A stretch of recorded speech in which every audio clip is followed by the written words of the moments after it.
Chapter 908. The second sword technique was not complicated either. Tang Zheng followed suit, and when the small copper man's movements appeared in his mind, he also followed suit.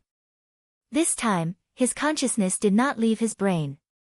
He wanted to firmly remember this sword technique, but strangely, his memory became more and more blurry. Not long later, he could not remember how to use this sword technique at all. His entire body stiffened as his arm hung in the air. No matter how he gestured, he felt extremely awkward. He could not find any sense of familiarity at all. He was stunned. This sword move had disappeared from his mind, and it was under the condition that his consciousness was extremely clear. This was not evil, it was simply like seeing a ghost. He scratched his ears and cheeks, unable to think of a reason why. I don't believe it. Let's learn the third move.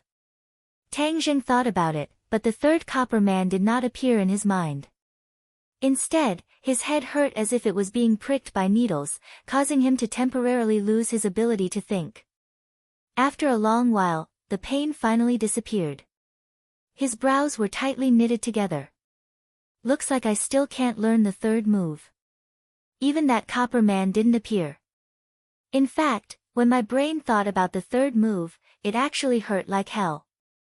This sword technique is really powerful. I'm already at the 9th stage of the Jin Dan stage, but I can only learn 2 moves. How high would my cultivation be to learn the remaining 3 moves? How high would my cultivation be to learn all 14 moves? His expression darkened. So what if he finished learning it? If he didn't learn it, he would forget about it completely. He temporarily threw the Taiji 2 forms sword technique to the back of his mind and observed this floor to see if there were any other useful things or introductions to this sword technique. However, after searching for a long time, other than these 36 copper men, there was nothing else of value. He subconsciously glanced at the stairs leading to the 6th floor, and a complicated expression flashed across his eyes. In the past, he had always thought that there was a treasure trove on every floor, but now he understood that it was not as simple as a treasure trove. At the same time, there was also a huge hidden danger. Time flew by. His time in the Langya Pavilion was up, and he was forced to leave. He slowly opened his eyes and found that he was still sitting cross-legged on the bed.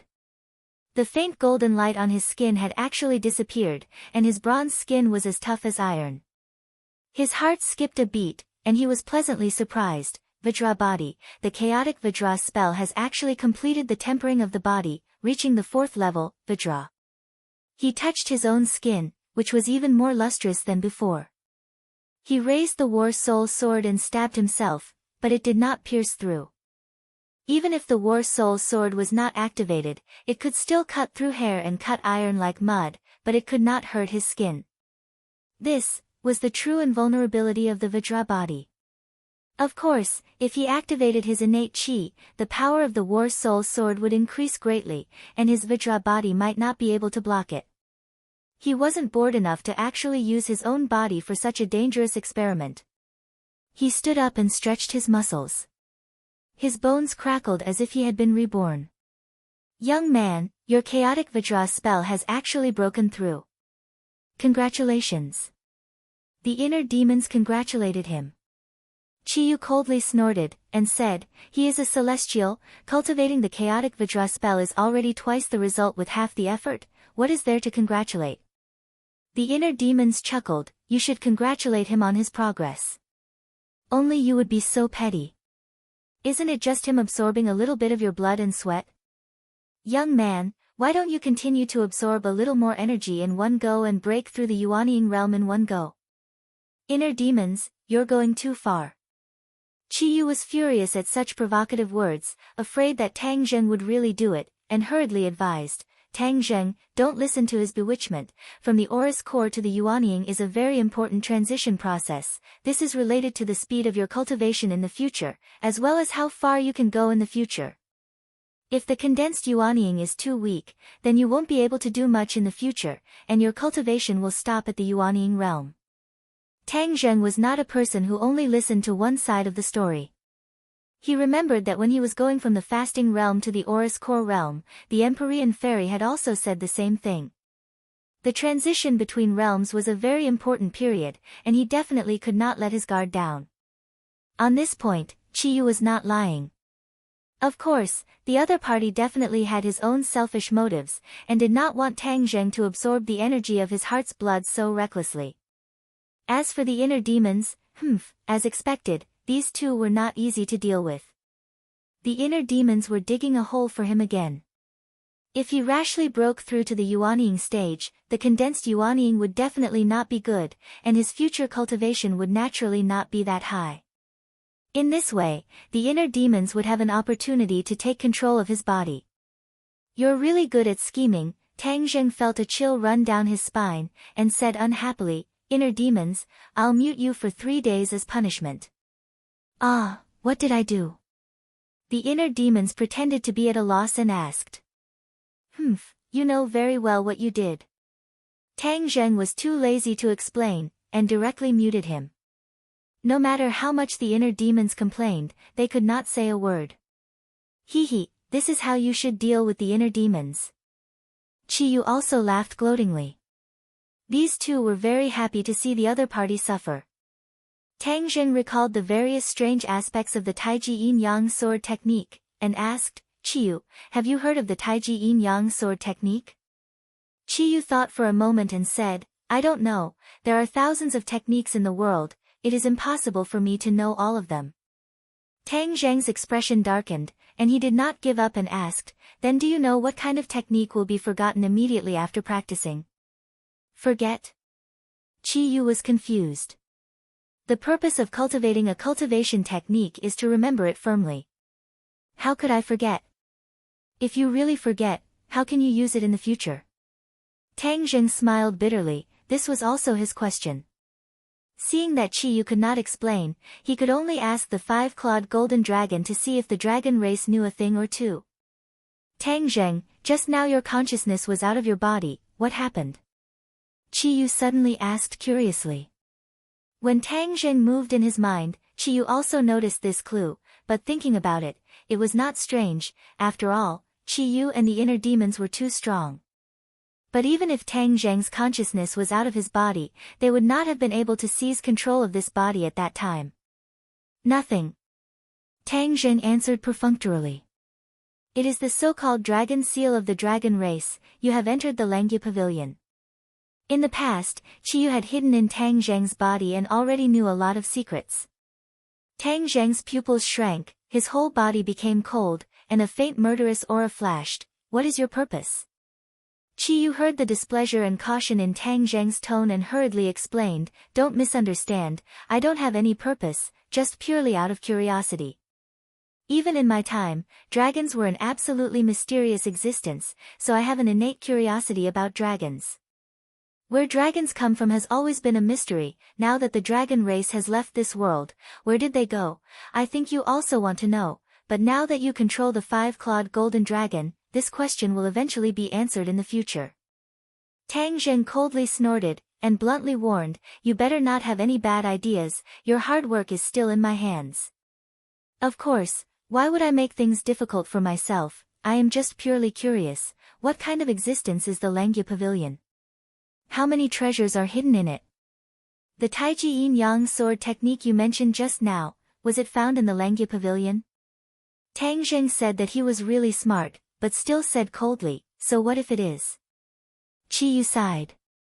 "The Langya Pavilion is really unpredictable.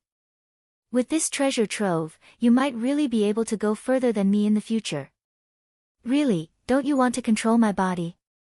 "I definitely don't mean that." Chiyu quickly denied.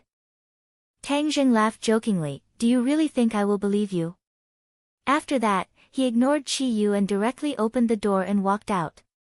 It was already afternoon, the others had already rested, Lan Yu and Mu Hongyan were busy in the kitchen, the others were sitting together and chatting, or watching TV and playing with their phones, a scene of joy and harmony. When Nana saw Tang Zheng, she flew over, tiptoed, jumped up, and directly hooked her arms around Tang Zheng's neck. Her bell-like laughter was very pleasing to the ear. Nana hugged her and said, Nana, we will go to primary school next semester. This was something that Mu Hongyan had mentioned to him before. After all, Nana had grown up, she still had to integrate into the life of her peers, and even more so, integrate into this society. She could not just cultivate at home. Nana pouted and said, the other children are so childish, I want to stay at home to accompany my brother and cultivate with my master. Childish? Tang Zheng was stunned for a moment, hearing this word from the mouth of a child. He did not know whether to laugh or cry. Where did you learn this word from? Nana proudly raised her head and said, Nana is so smart, of course it was self-taught. Tang Zheng tapped her pink forehead and said with a smile, you don't even have a teacher, you really are a little mischievous. When you go to school in the future, you can't bully other students, especially not use magic to scare other students, understand? You have to be a good student. Nana has always been very good. Nan will listen to Big Brother's words and won't casually use magic. This is our family's secret. Nan pointed at everyone, clearly including everyone in this big family. Tang Zheng nodded with gratification. Although Nana was still young, she was smart and quick-witted. There were many things that she could understand. There was no need to be long-winded. Suddenly, Tang Zheng looked towards the door and felt that there was someone outside. As expected, there was a knock on the door. Fang Shishir walked over to open the door. When she opened it, she was surprised to see the person outside and exclaimed, It's you. Hello, is Tang Zheng here? A deep voice asked. Everyone turned their heads to look. When they saw who it was, their eyes widened in surprise. This was actually the chief who often appeared on the television news. There was probably no one in the country who was unfamiliar with him. Chapter 909. Tang Zheng walked over, nodded slightly, and said, Bureau Chief, please come in. The bureau chief smiled at Tang Zheng, and there seemed to be less arrogance between his brows than before. He looked up at the house and said, Your house is really not bad. Thank you. The bureau chief nodded at everyone again. Hello everyone. Other than Empyrean Fairy and Li Xiaotian, everyone else stood up to respond. These two people knew each other, but they didn't think much of each other. After all, Empyrean Fairy had even seen Qin Shi Huang. Other high officials were no different from ordinary people to him. Li Xiaotian had lost his memory and didn't recognize him at all. He even stared at him curiously. Everyone, sit down. Don't be so reserved. I'm just here to visit everyone. The bureau chief said in an amiable and dignified manner. Tang Zheng was calm and composed. He gestured to everyone, and everyone sat down. After all, they were born and grew up here, so they subconsciously respected the bureau chief. Tang Zheng had seen it too many times, so he didn't feel anything. Seeing number one following behind the bureau chief, Tang Zheng knew that they weren't just here to take a look. They had a purpose, so he went straight to the point and said, Let's go in and talk. The bureau chief nodded in understanding. The two entered the study. Number one stayed behind to guard the door, as if he didn't want anyone to come close. Everyone looked curiously at the tightly shut door and started to murmur curiously. Why is he looking for Tang Zheng? Maybe he's here to win over Tang Zheng. No, it must be related to what happened last night. It was such a big commotion. Then will Tang Zheng be in danger? Everyone's hearts tightened as they looked at each other. Yi Dingdang gritted her teeth and said fearlessly, If he really dares to do anything to Tang Zheng, I won't let it go. Me too. Fang Shishir hurriedly said as she shared a common enemy. Lu Qingmei said, Me too, in her heart, but she didn't say anything. A bright light flashed in Wu's eyes. Although he did not say a word, his attitude was already very clear. Princess Anne didn't find it strange and said, It's not as dangerous as you say. In Europe, it's common for the king's royal family to win over the elites. Besides, Tang Zheng isn't just an elite. He wouldn't dare to easily deal with Tang Zheng. After all, Princess Anne was experienced and knowledgeable. The Empyrean Fairy looked at her approvingly. Although Princess Anne's cultivation was the weakest among them, there was no doubt that she was more knowledgeable than the others. Tang Zheng has been letting her stay at home. Could it be that he's interested in her too? He's really flirtatious. The Empyrean fairy secretly shook her head. Men were indeed jackals of the same tribe. Since ancient times, no matter if they were emperors, generals, ministers, or commoners, they were all the same. Seeing that the others were skeptical of N's words, the Empyrean fairy said lightly, "Don't worry, she's right." The Empyrean fairy's prestige was naturally not comparable to the others. Hearing her say this, everyone's worried hearts were relieved. They asked in surprise, "Really?" "Of course." Everyone was grinning from ear to ear as they looked at the door, trying to guess what was going on inside. Tang Zheng poured a cup of water for the bureau chief and sat down facing him. He asked, "Bureau chief, why are you looking for me in such a hurry?" He had already guessed it.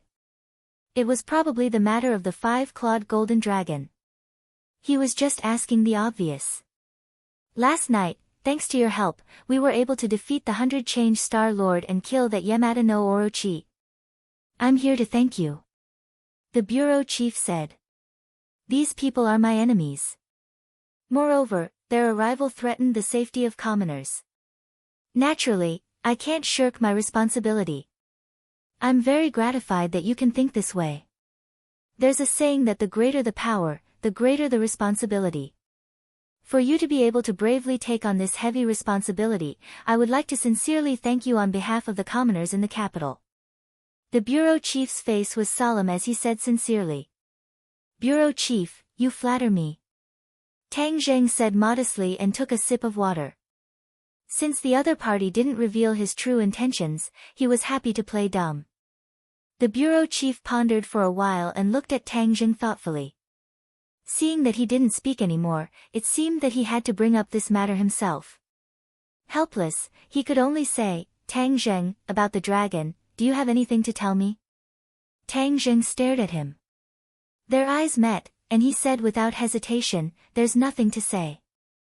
The bureau chief raised his thick eyebrows, as if he didn't expect Tang Zheng to reject him so directly. This almost blocked his next question. But since he took the initiative to come here, it was impossible for him to leave after hearing this answer. Thus, after pondering for a while, he asked, "The dragon really exists? That dragon's roar can't be faked. Moreover, the 100 Star Lord and Yamada no Orochi came for it. Your words don't seem to be convincing." Tang Zheng was still unmoved and said, "Did anyone see it?" "No. But that doesn't mean that it doesn't exist. All kinds of evidence have shown that the dragon exists. It's useless for you to deny it." The bureau chief's voice rose a few notches. He seemed to be a little agitated. Tang Zheng was still as calm as an ancient well. Without batting an eyelid, he said, "Since you already believe in its existence, isn't it superfluous to ask this question again?" In this world, only Tang Zheng dared to say that the bureau chief's words were superfluous. The bureau chief wasn't angry. Even if he was, it would be useless. Moreover, he was more than that. Instead, he curled up the corners of his mouth and said, "Are you worried about something? The dragon is the totem of the Huaxia people. If we really find the dragon, it will be of great help to boost the spirit of our people. I have nothing to worry about. The dragon isn't something that you can control or even control. I think you've misunderstood. We have never meant to control the dragon. We don't even dare to think about it." The bureau chief denied. However, Tang Zheng didn't think so. The words of these superiors couldn't be completely trusted. Moreover, from number one's grand actions and his drive to dig 3 feet into the ground, it could be seen how much importance he attached to the dragon. Moreover, the dragon was a huge temptation. It evoked people's most primitive instincts. For the superiors, the most primitive instinct was to consolidate their position. To many people, the dream of lasting generations was a castle in the air. However, if there was a dragon, then it might really be possible to achieve it. Tang Zheng could imagine how great of a temptation this was. Since you don't mean to do that, then there's even less need to see the dragon.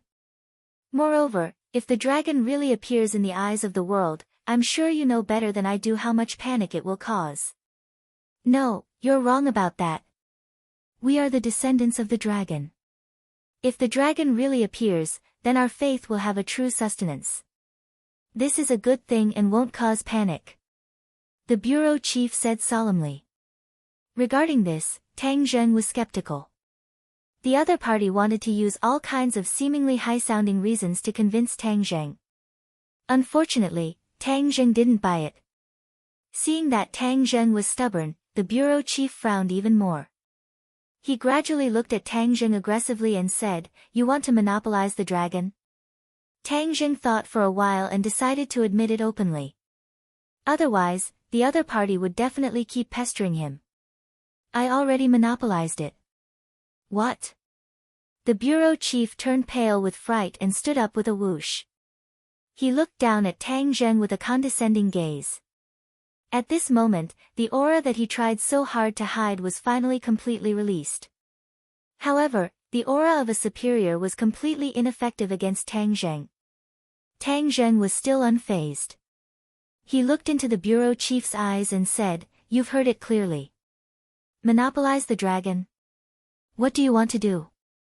The dragon is Hua Xia's spiritual totem. "Do you know what this means?" The bureau chief questioned. "I only know that if it's in my hands, it won't cause a disaster to this world." The bureau chief was skeptical. "We are the descendants of the dragon. Why would the appearance of the dragon bring a disaster to us?" "That's because it was imprisoned by humans back then. That's why it hates humans so much. Do you think it'll be grateful to humans or take revenge after it escapes?" The bureau chief was speechless for a moment. Because, this was beyond his knowledge. He didn't know that the dragon was imprisoned by humans. He subconsciously thought that the dragon was very close to humans. That was why he was so confident that he could control the dragon and use it for himself. Looking at his changing expression, Tang Zheng's head moved. He suddenly thought of a plan and asked coldly, "Are you related to the Great Lord?" "Yes." "Ah. What did you say?" The bureau chief's mind was completely immersed in the world of the dragon. He didn't expect Tang Zheng to throw this question out of the blue. His subconscious answer immediately exposed the truth. Although he immediately realized that something was wrong and quickly tried to remedy it, it was still too late. Tang Zheng's eyes flashed. This was just a guess in his heart. He didn't expect that he would be able to trick the bureau chief into revealing the truth. At that moment, the shock in his heart could be imagined. The bureau chief was actually related to the Great Lord. Was it him or the government that was related to the Great Lord? How deep was this relationship? No wonder he rejected the idea when he mentioned the Azure Dragon Palace. It turned out that they were together. He had been fooled for so long and had been kept in the dark for so long. A strong sense of vigilance surged in his heart. However, because the other party had a close relationship with the Azure Dragon Palace, he definitely knew a lot about the Azure Dragon Palace. "Let's see if we can trick him again." The bureau chief was confused by Tang Zheng's question. Only then did he realize the big problem. He frowned and stared at Tang Zheng. With an unfriendly expression, he said, "Are you tricking me?" Tang Zheng said with a fake smile, "I just don't want to be kept in the dark." "Then, have you always been telling the truth? When I asked you about the dragon, you should remember how you answered me, right?" The bureau chief asked back.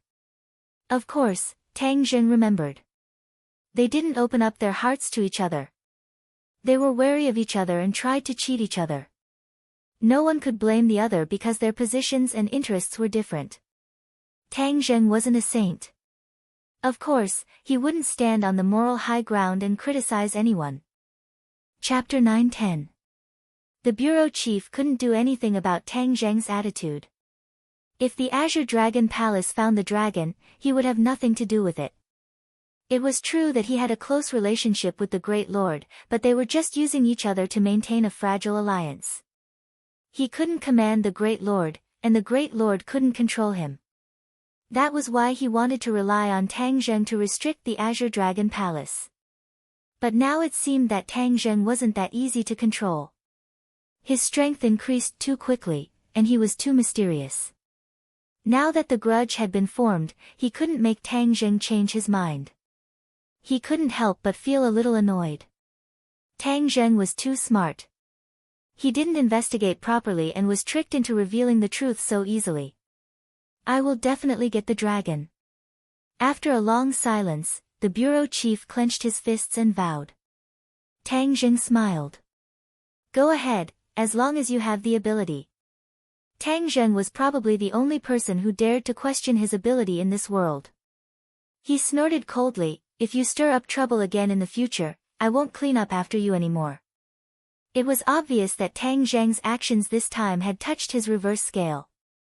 Both sides were on the verge of breaking off their relationship. Tang Zheng wasn't scared. He said lightly, as you wish. The bureau chief angrily opened the door. Everyone's eyes were immediately attracted. Feeling his anger, everyone's heart tightened. A thought appeared in their minds, the negotiation had failed. Number 1 was also shocked. The bureau chief was courteous and personally came to visit, but Tang Zheng didn't buy it. This was too daring. Under everyone's gazes, the bureau chief and Number 1 hurriedly left. The others quickly surrounded Tang Zheng and asked him questions. Even Lan Yu and Mu Hongyan walked out of the kitchen and looked at him nervously. Civilians don't fight with officials, especially such a high-ranking official. No one knew what would happen in the future. Tang Zheng didn't explain much, but he wasn't so pessimistic. In the past, the big families didn't buy into the government's words and even forced them, but the government couldn't do anything. It was only because they were too powerful that the government didn't dare to act rashly. Now that Tang Zheng's strength had surpassed his, how could he be afraid of anyone? Tang Zheng waved his hand and said calmly, everyone, don't worry. It's not as serious as you think. We're not soft persimmons that can be easily bullied. It's necessary to express our position at the right time. Officials are all two-faced and two-faced. Now that we have so many properties, will he set us up? Mu Hongyan said worriedly. This was the area she was in charge of, so she was naturally more concerned about it. She didn't want to create unnecessary trouble. Since Sister Mu is worried, then let's go to Sweden immediately and make our plate bigger so that he won't dare to act rashly. Tang Zheng had started to set foot in his overseas business. When the time came, his domestic and overseas businesses would complement each other and complement each other. Naturally, his influence would be incomparable. No matter who it was that wanted to stir up trouble, they would have to think twice first.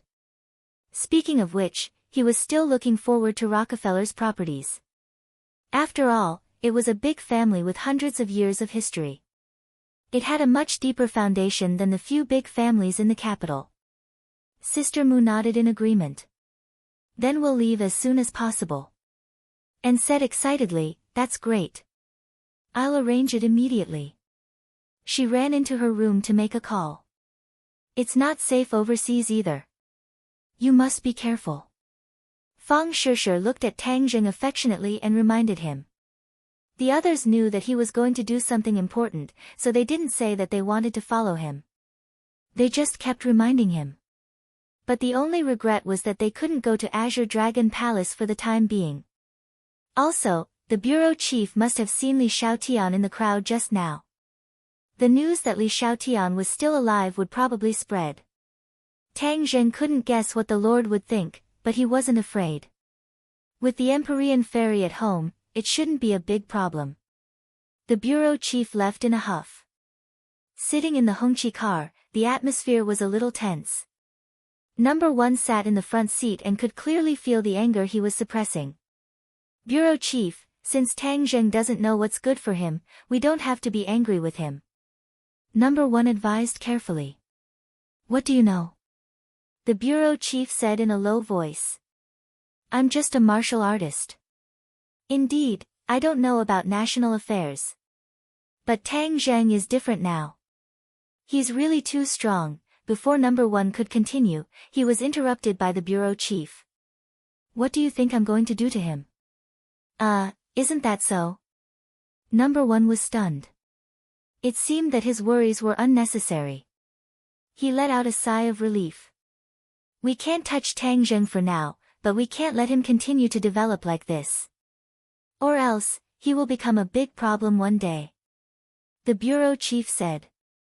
Then what should we do? Tell Yi Xuanji to come and see me. Yes. If the bureau chief wanted to see Yi Xuanji, he would definitely not personally visit him. This was the difference in strength between Yi Xuanji and Tang Zheng. When Yi Xuanji heard the summons, he had a stomach full of questions, but he did not dare to delay and rushed to the courtyard house. The Ye family was no longer the Ye family of the past. Although the bureau chief had ordered to support the Ye family a while ago, it was still a short period of time after all, and the results had not been seen yet. Yi Xuanji was grateful for the bureau chief's support, but he was well aware that the other party wanted to help him fight against Tang Zheng and Yan Padian. Could it be because of this again? But didn't Tang Zheng turn the tide yesterday? Logically speaking, his relationship with the bureau chief should be further improved. Yi Xuanji could not figure out the mystery behind it. Under the lead of number 1, he arrived in front of the bureau chief. Elder Yi, you're here. Please take a seat. The bureau chief took the initiative to stand up and welcome him. Yi Xuanji was flattered, but his expression did not change in the slightest. He sat down quietly and said, Bureau Chief, what can I do for you to summon this old one? Elder Yi is a famous tea expert. How about you taste my Wui Mountain de Hong Pao first? The bureau chief was not in a hurry to reveal the answer, but said neither too fast nor too slow. Yi Xuanji did not ask any more questions. He picked up the teacup, took a sip, and praised, Good tea, this should be the tea from the old tea trees in Wui Mountain, right? Yes, there are only a few old tea trees left. Every year, there is only this little bit. If Elder Yi likes it, then bring a share back. The bureau chief said generously. This was a tribute, and ordinary people could not drink it at all. Yi Xuanji was a person who loved tea, so he accepted it respectfully. However, he was even more uncertain in his heart. If he gave a sweet date before talking about serious matters, then the following matter would not be a small matter. Elder Yi, I heard that the matters of the Ye family are now being taken care of by your grandson, Yi Ke. The bureau chief asked. Yes, after all, time waits for no man. This old one is already old, so it is better to leave it to the younger generation. I will enjoy a life of leisure. Elder Yi is too modest. You are old but vigorous. How many young people cannot compare to you? How can you just go into seclusion like this? The Ye family has reached great heights and should go further. How can this not be done without an old helmsman like you at the helm? Yi Xuanji's heart moved.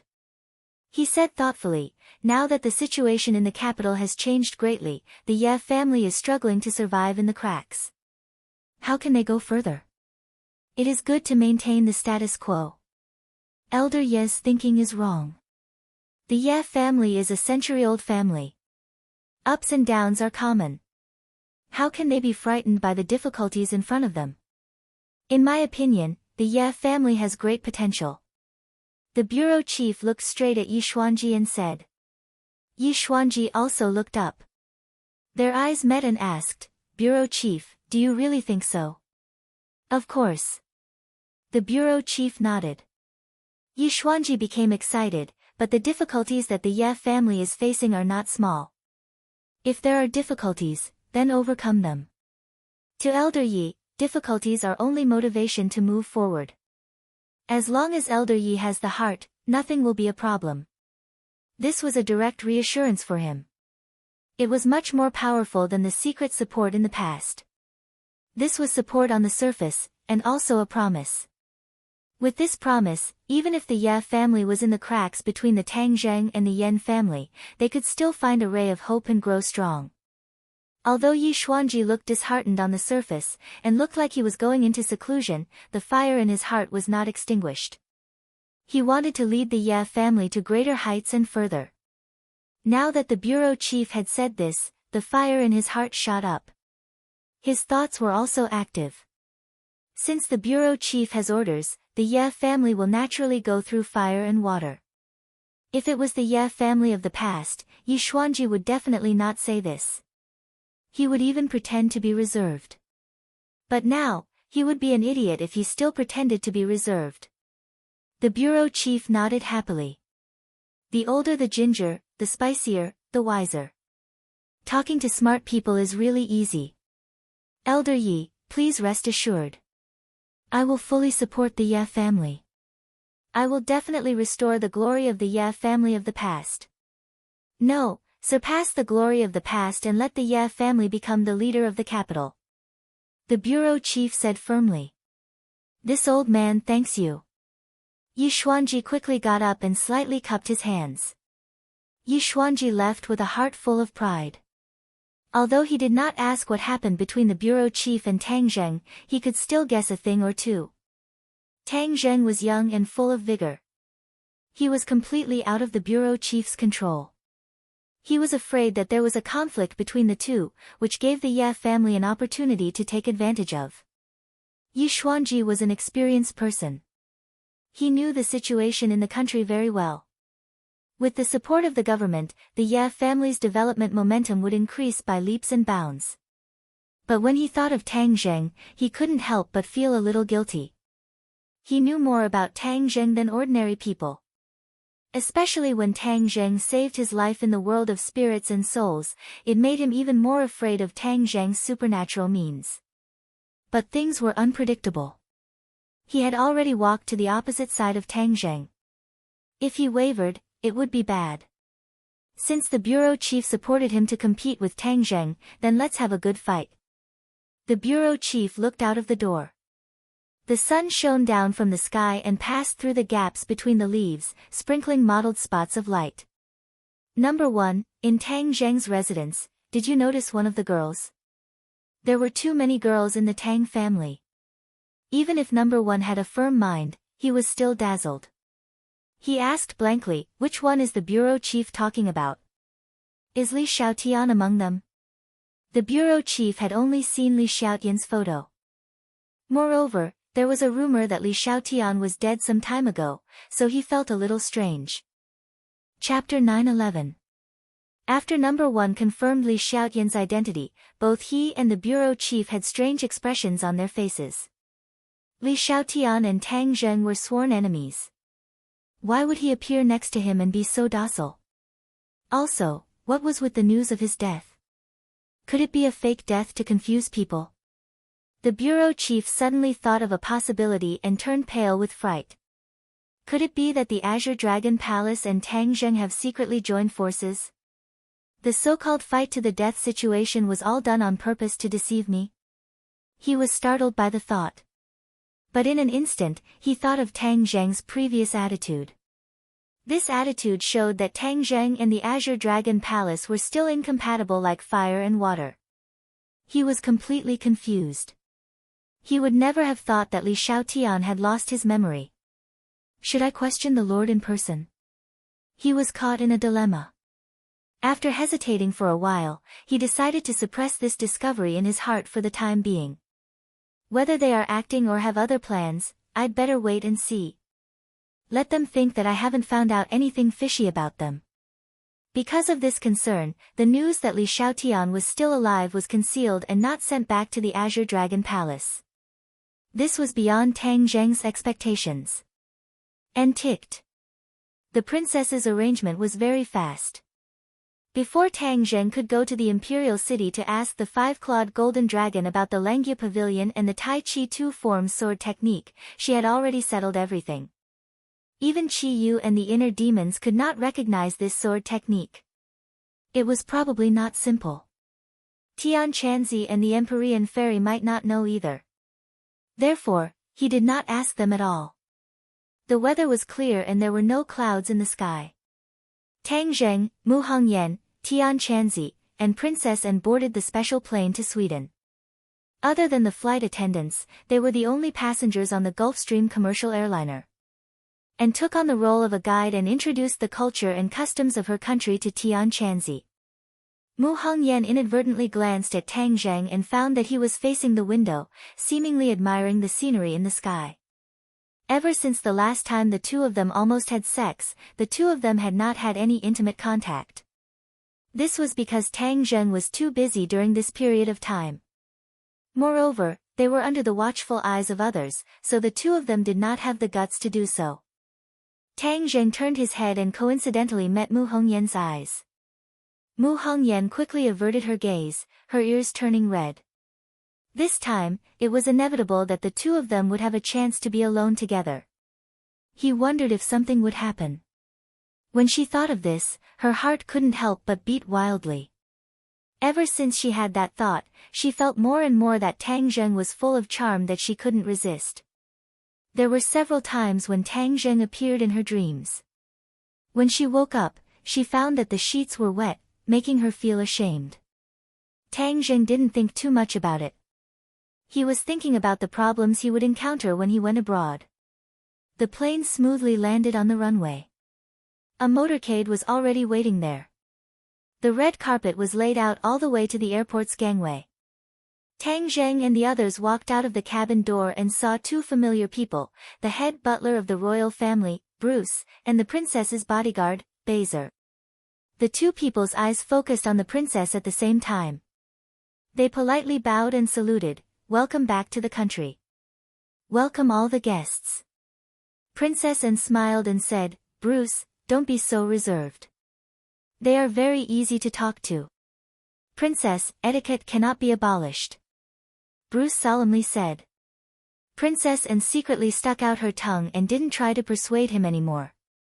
After all, she was a 19-year-old girl. When she stepped on her homeland, she was in high spirits.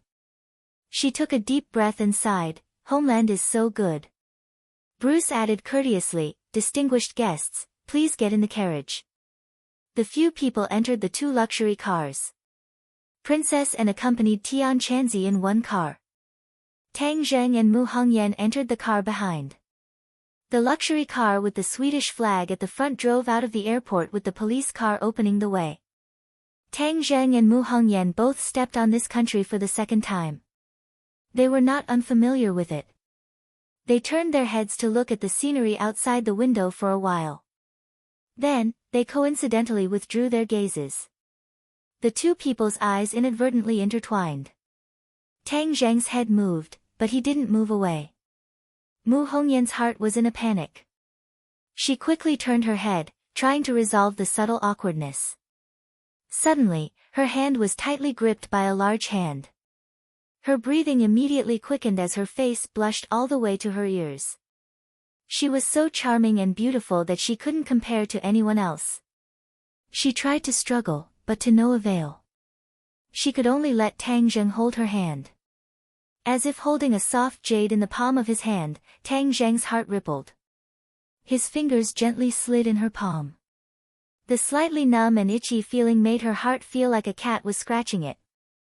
It was very subtle. She glared at Tang Zheng, as if she wanted him to be more honest. However, Tang Zheng's mouth hooked up into a playful smile. His fingertips condensed a trace of true energy, which wandered in her palm. Her whole body trembled. Her body became limp and numb. She weakly leaned against the back of the seat and glared at him with hidden bitterness. This enemy, there was a driver in front, but he dared to be so brazen. He really wanted to die.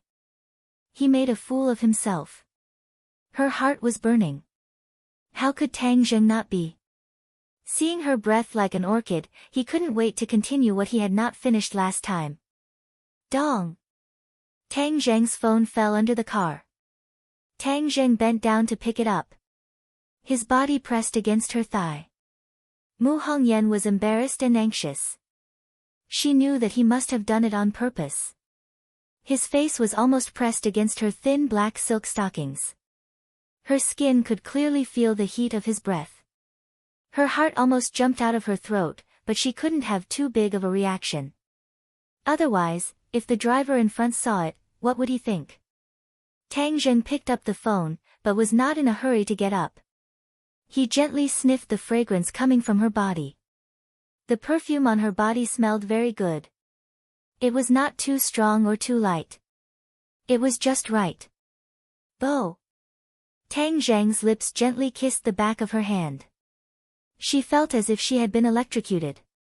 Her whole body trembled. It was as if she had turned into a pool of water. Her eyes could even drip water. Moreover, she felt that her skirt was wet. She couldn't wait to find a hole to hide in. This enemy really wanted to kill her. Tang Zheng stopped. In order to avoid arousing the driver's suspicion, he unhurriedly sat up straight and said in a voice that only the two of them could hear, "Sister Mu, you seem to be very sensitive." Mu Hongyan no longer had any strength in her body. She could only look at him helplessly. After a while, she said, "Stop messing around. Otherwise, when we get off the car later, I will make a fool of myself." Tang Zheng smiled mischievously, then begged me. Mu Hongyan looked at him pitifully. Finally, she helplessly said, "I beg you. If you want to beg someone, you should at least give me a gift." Tang Zheng did not give up. "What gift do you want?" "Sister Mu, you are the best gift." This sentence ruthlessly hit the softest part of her heart. Her heartstrings trembled and her breathing quickened. She could not say another word. Looking at her shy appearance, Tang Zheng had an unprecedented sense of satisfaction. In front of other women, he would say beautiful words of love, but he would not tease her so unscrupulously. But looking at her shy appearance, he could not help but have the urge to tease her. Tang Zheng did not push his luck. He really did not do anything out of line. Seeing him behave, Mu Hongyan finally breathed a sigh of relief. But she also felt an inexplicable sense of loss. The motorcade finally arrived in front of the magnificent palace. The royal family had actually prepared a grand welcoming ceremony. However, these people were all calm and did not have the slightest bit of stage fright. Mu Hongyan had already calmed down. She smiled sweetly and looked like a charming lady. She attracted the attention of countless people. She was even comparable to Princess Anne. Westerners prefer this kind of mature beauty. Princess Anne was beautiful, but in the end, she was too immature. Of course, Tang Zheng and Tian Chanzi also received a lot of attention. They looked at the welcoming team expressionlessly. These people were all Swedish nobles and dignitaries. These people basically did not know why the king would receive them with such a high standard of etiquette. They were very confused and kept guessing. No one would think that this was related to Nicholas's death, and no one would think that Nicholas had died in the hands of this young man in front of them. The king personally received them, making them in the limelight for a while. There were even some people in the crowd who recognized Tang Zheng as the mysterious knight of Princess Annie who was once the talk of the town. Princess Annie was no longer a child. Could it be that Princess Annie and the knight were about to have a happy ending? Why did the king welcome her with such fanfare? Could it be that Princess Annie and the knight were about to have a happy ending? Marriage? Many people had this idea in their minds. They were very shocked. Was Princess Anne really going to marry a Huaxia? The power of rumors and slanders was great, and by the time the welcoming ceremony was over, the rumors and slanders had quietly changed. Princess Annie and Tang Zheng were about to hold their wedding ceremony. The protagonist of this rumor had no idea that he had already entered the palace and was arranged to stay there. Brosnan told them that there would be a welcome dinner in the evening. They were tired from the journey and could take a rest first. Tang Zheng found that he was living in the same room as last time. The room next door was Fang Shishi's room last time. There, the two of them secretly did a lot of things. Even the royal family did not know about it. However, this time it was Mu Hongyan next door. He had an idea in his mind. He would wait until it was dark and then turn over to see what would happen. This was a rare opportunity for the two of them to be alone. In the car, they had already ignited the fire in each other's hearts. If they did not do something at night, Tang Zheng doubted whether his pure yang power could be controlled. The rumors spread very quickly. They had already reached the ears of the king and queen. The two of them looked at each other in surprise. The queen could not help but ask, "Is Anne really in love with Tang Zheng?" The king also shook his head in confusion. I don't know. Brosnan knows more about these things. I'll summon him in to ask. After a while, Brosnan came in. When he heard the question, he hesitated for a long time and said, when they were in Huaxia, Her Royal Highness lived in Tang Zheng's house. What? Why didn't you tell me this before? The king was shocked. The queen's face also stiffened. Chapter 9:12. Faced with the king's questioning, Bruce quickly explained, there are other people living in Tang Zheng's house, not just the two of them. Moreover, Her Royal Highness guaranteed that there is absolutely no inappropriate relationship with Tang Zheng, so I did not report to your majesty. This is a dereliction of duty. Humph, it must be, and who told you not to tell us, right? The king knew his daughter very well and asked a question that hit the nail on the head. Bruce smiled and did not say anything, which could be considered as a tacit agreement. The queen asked doubtfully, you said that there are other people living in Tang Zheng's house? Yes, the Miss Mu you saw today is living in his house, and there are some others. Why are there so many people living in his house? Maybe they are all good friends living together so they can take care of each other. Bruce was not too clear about the relationship between Tang Zheng and the others, so he speculated. Seeing that nothing really happened between the two, the king and queen were relieved, but they still sternly warned, this matter must not be known to outsiders, understand? Understood. This time, and return to the country and will not go to Huaxia again. Since the two of them are separated, naturally nothing will happen. The king said. The queen looked at the king in surprise and said, you want to bring her back? Don't you want her to keep in touch with that group of cultivators? The king smiled mysteriously. This time, even Tian Chanzi was invited. I naturally have a way to improve my relationship with the cultivators. There is no need for and to appear in public. The queen was thoughtful, but when she thought of the rumors, she felt a headache. I don't know who spread these rumors. It's really not something a gentleman should do. The welcome banquet and ball in the evening will eliminate this misunderstanding. We can't let the rumors continue to ferment. The king was full of confidence. The banquet was held in a huge banquet hall, and many elites gathered together. Tang Zheng, Mu Hongyan, and Tian Chanzi were specially arranged to be near the king and queen, which showed their status. When everyone saw this scene, they felt that the rumors were not false. The king stood up and said, guests, friends, ladies and gentlemen, we are all gathered here today to give a grand welcome to our distinguished guests from the East. Please allow me to introduce our three distinguished guests again. This is Anne's master, Tian Chanzi. This is the young and promising Mr. Tang Zheng. This is the beautiful Ms. Mu Hongyan. Their company will reach strategic cooperation with our country.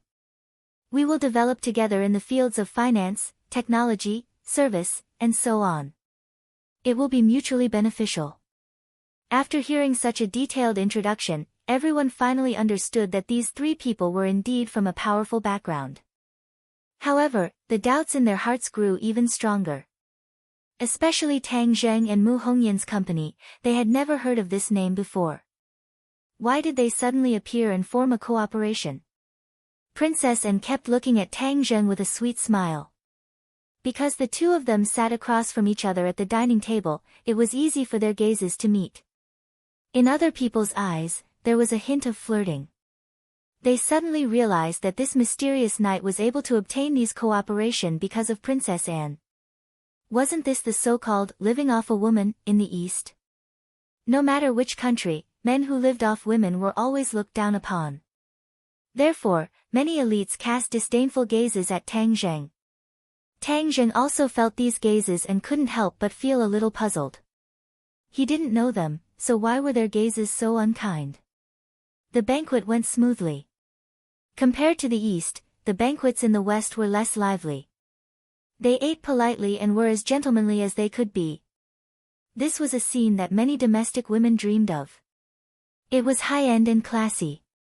Perhaps many women wouldn't have time to eat and would just take photos and post them on their WeChat moments. Tang Zheng only hoped that it would end soon. Finally, in his impatient wait, the banquet came to an end. The king and queen were the first to stand up, and the others also stood up one after another. They filed out and went to another hall next door. The ball had begun. People gathered in twos and threes, and there was more freedom. Tang Zheng had no objection to this arrangement. After all, the host attached great importance to it, and he couldn't refuse the other party's good intentions. On the other hand, the heaven monk was like a fish in water. Although he did not know how to speak foreign languages, he had a good appearance with a sage-like demeanor, which attracted the favor of many noble ladies from other countries. When the music started, Tian Chanzi was pulled to the dance floor by a young woman who was at least 36D. Damn! Tang Zheng's eyes widened. This old hooligan actually made his moves so quickly. The size of the chest was really spectacular. It turned out that he liked this type. Your Royal Highness, may I invite you to dance? A handsome blonde man wearing a tuxedo walked over and bowed slightly to Anne. He was incomparably gentlemanly. Princess Anne smiled at him and said, Alex, I'm sorry. Someone has already invited me for the first dance. After saying that, she stretched out her slender jade hand to Tang Zheng. Tang Zheng was stunned for a moment. What was this for? My Mr. Knight, could it be that you don't want to invite me to dance? Princess Anne winked at Tang Zheng and said with a smile. I don't know how to. Tang Zheng said truthfully. Was this a rejection? Alex was dumbfounded. This brat actually rejected Princess Anne. This was the dream of many people. He couldn't help but feel a little jealous. But then he thought, you don't know how to, but I do. He eagerly looked at Princess Anne, hoping that Princess Anne would give up on this unromantic guy. But Anne acted as if she didn't see his eyes. She looked at Tang Zheng in surprise and asked, you don't know how to? Immediately, she smiled again, like the most beautiful flower in the world blooming. It was as if she had discovered something amazing. This kind of smile from the bottom of her heart made Alex feel very hurt and jealous. Alex was not an ordinary person. He was one of the many suitors of Princess Anne. Moreover, he was also a famous suitor. Ever since Princess Anne turned 15 years old, he launched a fierce pursuit. And chose to sail around the world. Part of the reason was that she couldn't stand his pursuit. Alex dared to do this. Of course, he had a background. Otherwise, how could an ordinary citizen dare to pursue a princess so crazily? At most, they would just look from afar and be satisfied. Alex's family was Europe's oldest and largest family, Rothschild. This family was very secretive. Ordinary people simply didn't know about it. They had never even heard of it. But the group of people who stood at the top of the world was like thunder in their ears. This family was involved in various fields and had a decisive influence on Europe. Back then, the Rockefeller family attacked Europe and assassinated the royal families of various countries. This caused panic and lasted for nearly a century. During this period, in addition to the resistance of the royal families of various countries, the biggest resistance force was the Rothschild family. Some people said that the Rothschild family was Europe's last line of defense. If this family fell, then Europe would completely fall. Fortunately, the Rothschild family persevered under the attack of the Rockefeller family's vampires and werewolves. The king had once told Tang Zheng about this period of history. However, he omitted the important Rothschild family. Even the royal families of various European countries didn't mention this family in their history books. This was because the royal families couldn't say that they kept the country and the throne because of this family and not because of their own efforts. This was slapping their own face. No one was willing to do such a stupid thing. The Rothschild family also didn't mind the royal families of various countries erasing their contributions. This family wasn't as popular as the Rockefeller family and frequently appeared in the public eye. They were better at, or rather, liked to lie dormant. If they encountered an enemy, they could take advantage of the situation and give the enemy a fatal blow. Of course, the most talked about were the 12 holy knights of this family.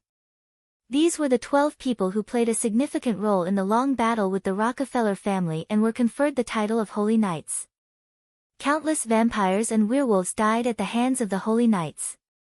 It could be said that they were the most powerful group of people in Europe.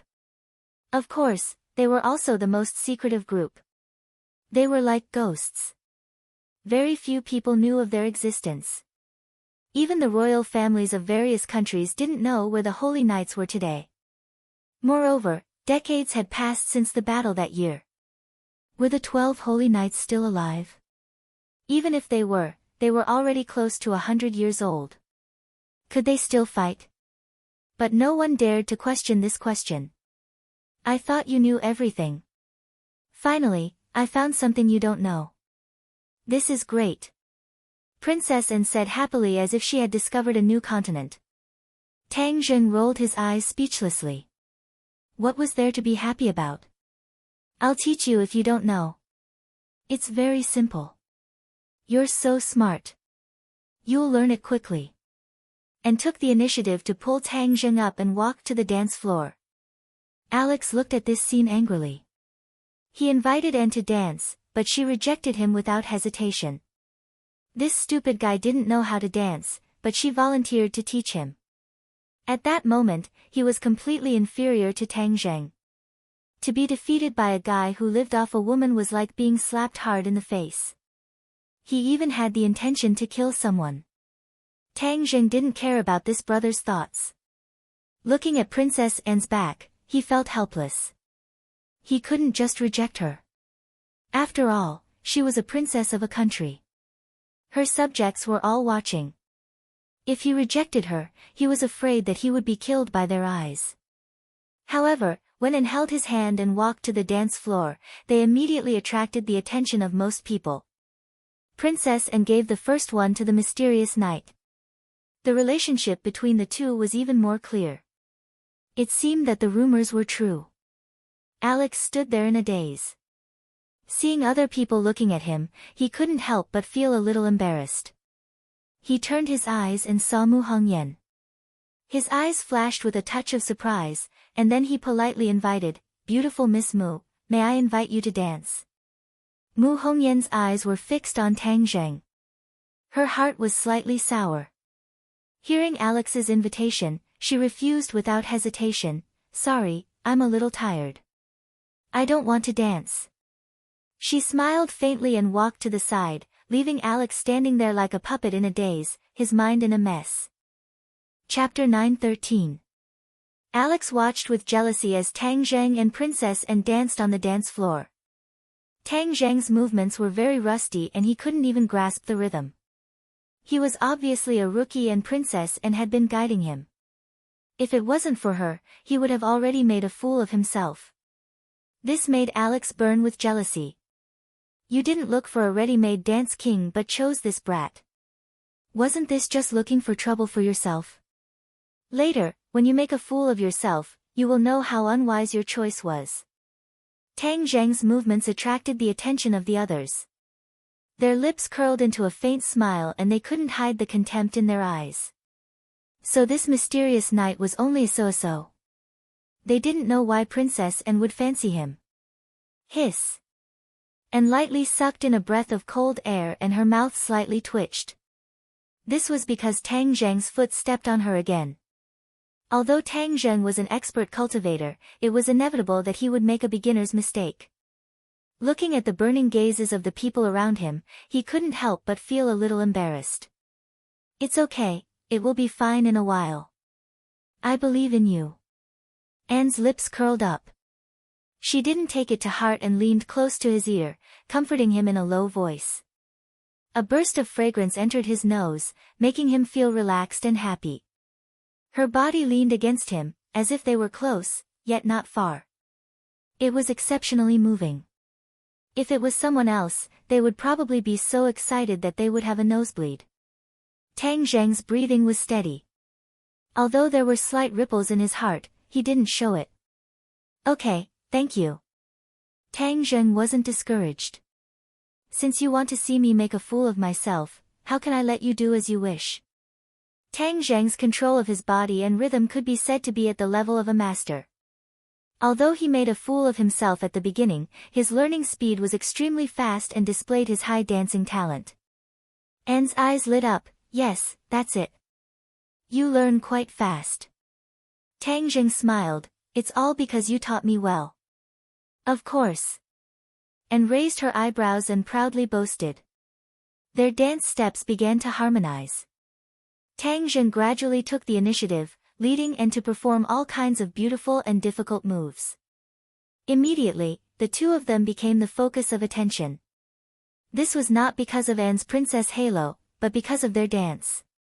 Just now, many people were silently criticizing Tang Jing for being a rookie and waiting to see him make a fool of himself. Now, it was as if they had swallowed a fly, choking them speechless. Alex's eyeballs almost fell to the ground. What the F***ck is this called not knowing how to dance? Are you playing with me? He became more and more furious, thinking that Tang Jing was obviously lying to him just now, pretending to be a pig to eat the tiger. I will turn you into a real pig. He glared at Tang Jing hatefully. He had seen many of Anne's suitors, and of course, there was no lack of outstanding ones, but they were all defeated by him and left the scene. He was confident that one day he would be able to carry the beauty home, but halfway through, there was a Chen Yao Jin. No, a mysterious night, and rumors about him with the princess spread like wildfire. He was so angry that his lungs were about to explode. When he heard that Princess Anne went to Huaxia, he wanted to immediately chase after her, but his family did not allow him to set foot in Huaxia, which made him full of anger. What night? That was a name given by ignorant people. They had never seen a real knight, so they could imagine the power of a knight.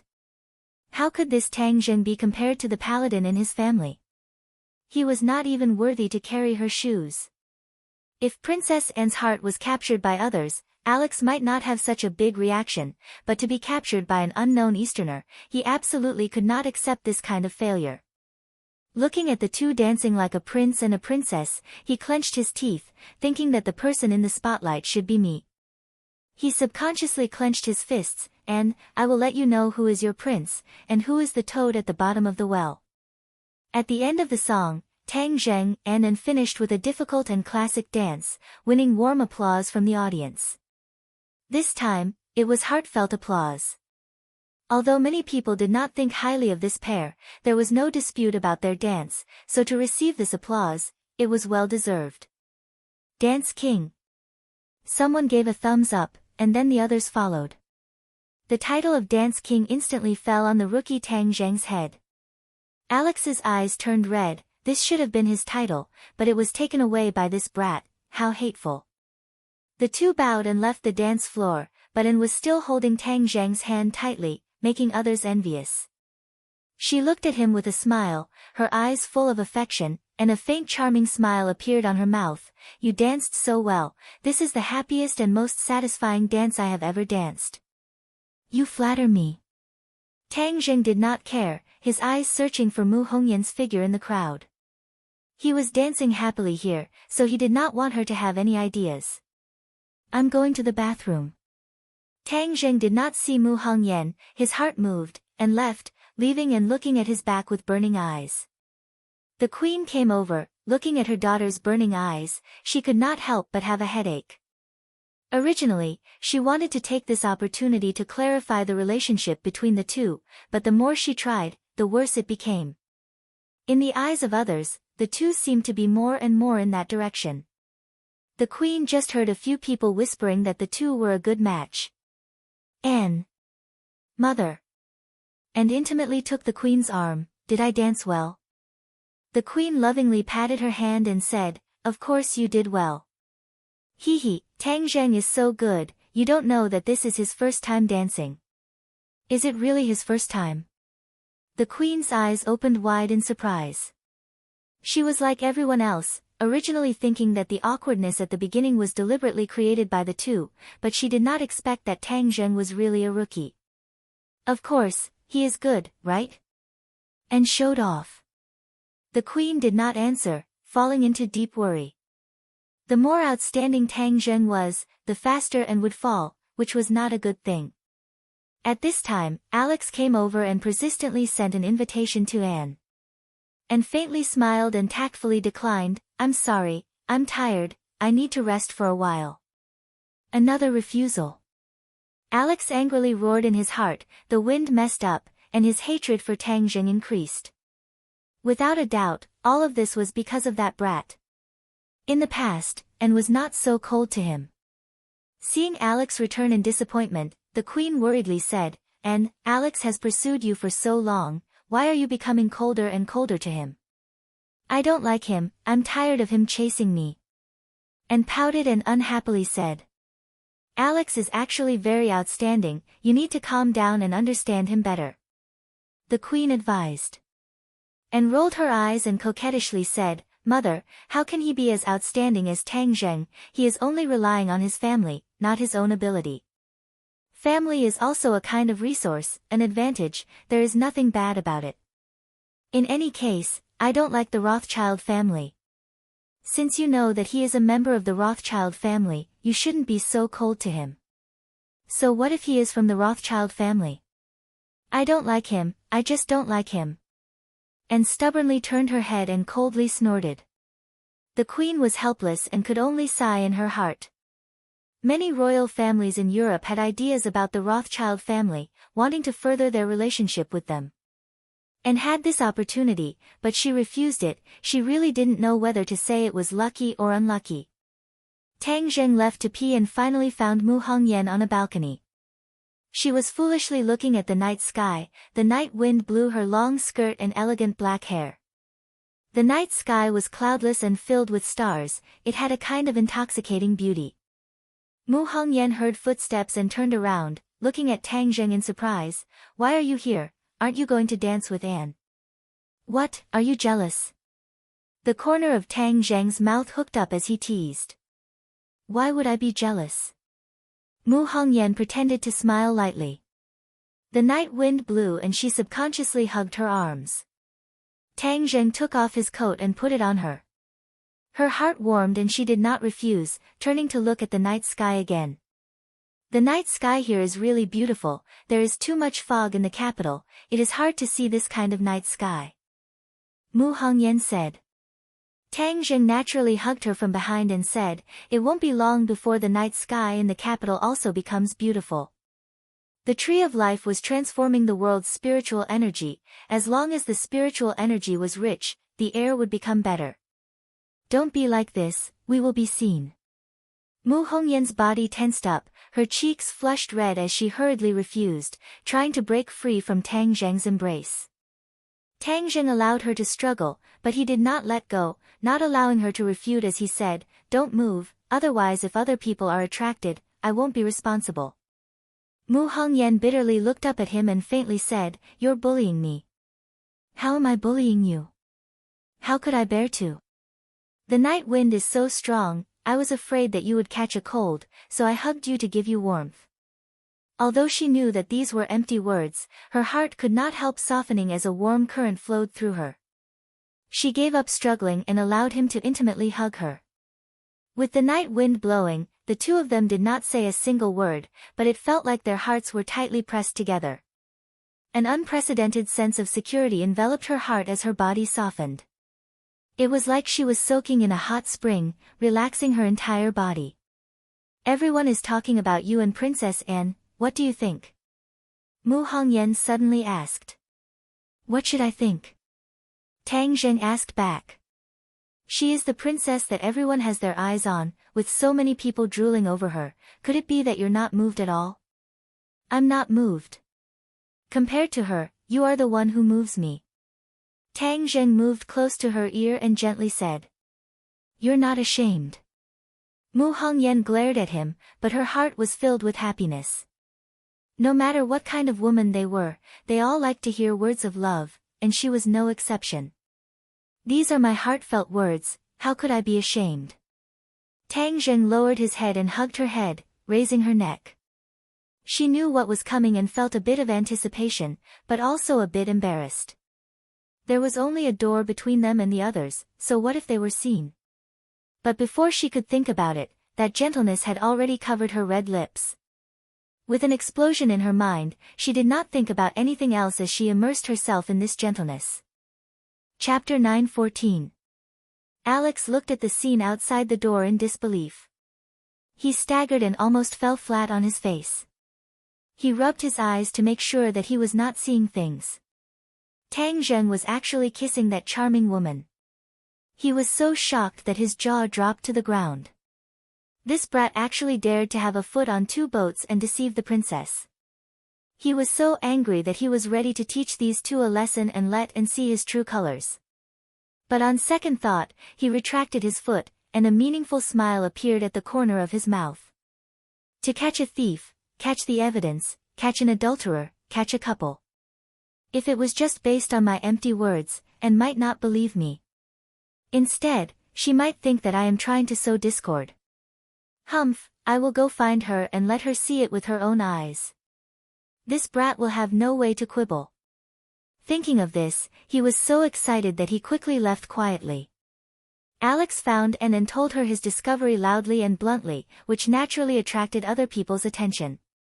And, I will let you see this person's true colors.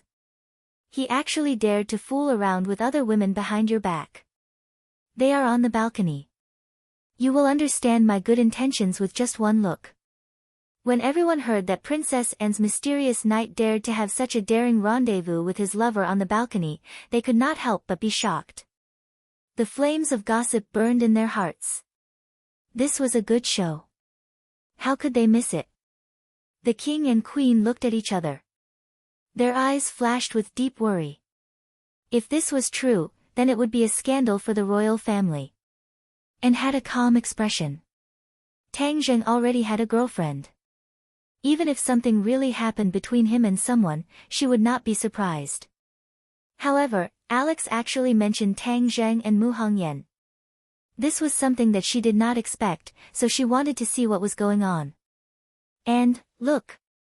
Alex pointed to the balcony as if he was presenting a treasure and shouted himself hoarse, look at how shameless they are. How can this kind of person be worthy of you? This kind of shameless person should be chased out of the holy palace. Alex's accusation was powerful and everyone looked towards the balcony. Ah! A woman's scream rang out. Alex was overjoyed and said even more excitedly, catch them in the act. Let's see how this adulterous couple will quibble this time. Everyone looked at the scene on the balcony with a strange expression. They looked at Alex meaningfully. Alex felt uncomfortable being stared at by everyone. He subconsciously turned his head to look. Immediately, his mouth opened wide. He stared at the two people on the balcony in disbelief and roared, why are you guys here? Isn't it Tang Zheng? The two people on the balcony were a well-known couple. They were shocked and at a loss, but they immediately calmed down. It wasn't like they were caught red-handed. What was there to be afraid of?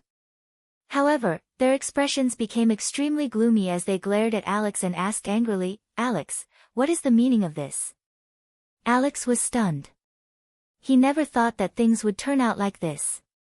For a moment, he was at a loss. He muttered to himself, impossible. It was clearly them. How did it become you guys? The two of them had coincidentally left when Tang Zheng and Mu Hongyan left, and then secretly came here to kiss each other. However, they didn't expect that this romantic act would be destroyed by Alex's deranged actions. And coldly looked at Alex and angrily said, a true gentleman should not do this kind of nonsense. I want you to apologize to Tang Zheng. Alex quickly shook his head, no, it's not like that. I clearly saw Tang Zheng. How could it be them? What do you mean? The evidence is right in front of you. Do you still want to quibble? If you don't apologize, then don't expect me to say a word to you in the future. Princess Anne resolutely said. Alex was both angry and confused. What the F***K was going on? He was sure that he did not see wrong. However, he did not know that Tang Zheng's cultivation was shocking. If he dared to do this kind of thing on the balcony, then he naturally had confidence. When Alex walked past the door, Tang Zheng noticed him but did not say anything. Then he pulled Mu Hongyan into the ballroom. Mu Hongyan's heart almost jumped out of her throat. Her body was weak and her cheeks were red as if she was drunk. She hurriedly hid in the bathroom to calm herself down and touch up her makeup. Tang Zheng, on the other hand, was a quiet pretty boy in a corner, watching with interest as Alex brought a large group of people to catch the adulterers. Everyone looked at this scene and secretly shook their heads. Alex must be dizzy. He actually used such a clumsy method to sow discord. This time he was asking for trouble. The king and queen simultaneously let out a sigh of relief. It was fortunate that the royal family did not make a fool of themselves. Immediately, everyone looked at Alex with unfriendly expressions. Alex was riding a tiger and could not back down. However, he still stubbornly said, "I definitely did not see wrong," and gave a cold snort and turned around to leave without saying a word. "And, don't go. Listen to my explanation," Alex loudly shouted. And did not turn her head and said, "Unless you apologize to Tang Zheng, don't expect me to forgive you." And just happened to see Tang Zheng in the corner. She immediately walked over to him and angrily said, "Tang Zheng, Alex has sinister intentions. Don't listen to his nonsense." Tang Zheng smiled and looked at Alex without saying a word. His heart panicked from being looked at and he became even angrier. He loudly shouted, "I clearly saw you." Tang Zheng indifferently asked, "And the result?" In the end. Alex stuttered, but he couldn't say anything. The result was seen by everyone. "I don't need to say more," Tang Zheng said with a smile. "Yes, the result was that he deliberately tried to drive a wedge between us. This kind of person is too hateful." And chimed in. Alex was at a loss for words. He pointed at Tang Zheng. His cheeks were red as he angrily said, "I will make you regret what you did today. This is Europe, not your backward Huaxia." Tang Zheng's face darkened and said, "Arrogant. A frog at the bottom of a well. Even today, you dare to say that my great Huaxia is backward." Although there were many problems in the country, there was no doubt that this country was becoming stronger and stronger. At the very least, it was not backward. Of course, many people in the West still brought the Huaxia from 100 years ago into the current Huaxia. These people were ignorant. They were the real frogs at the bottom of a well. Tang Zheng's words were powerful and a formless aura enveloped Alex's body. Alex was shocked and sat on the ground. He actually had an illusion that Tang Zheng was like a mountain that was difficult to look up at. The pressure made his heart feel as if it was about to stop beating. This was the result of Tang Zheng's dragon's might erupting. Seeing Alex's battered and exhausted appearance, the crowd burst into laughter. Alex's cheeks were red. He angrily climbed up and angrily said, "I will definitely make you regret what you did today." After he finished speaking, he pushed away the crowd and ran away in a sorry state like a defeated general. Seeing this, and hurriedly comforted, "Tang Zheng, don't listen to his nonsense. With me here, no one will dare to hurt you." "Do you think he can hurt me?" Tang Zheng faintly smiled. And was slightly startled, "It seems that I was thinking too much." Seeing this scene, the king couldn't help but feel a headache. Alex wasn't an ordinary noble. He represented the Rothschild family. It wasn't a wise decision to become enemies with him. The ball didn't last long before it dispersed. The king called out to Tang Zheng and the two of them went to the study together. Bruce gently closed the door and retreated outside, quietly waiting for the summons. The king looked at Tang Zheng with a serious expression and said, "You made Alex look bad tonight. I'm afraid he will hold a grudge." Tang Zheng didn't mind and said, "Is your majesty worried about my safety?" "There is no need. I know that you are quite capable and are a cultivator. However, there are also very powerful existences in Europe. They might not be weaker than you cultivators." The king muttered. Tang Zheng's heart moved and asked, "Could it be that there are still remnants of vampires and werewolves in Europe?" "Those remnants are nothing to worry about. I'm talking about another group of people." "Oh." Tang Zheng's thick eyebrows rose. This was new information, I'd like to hear the details.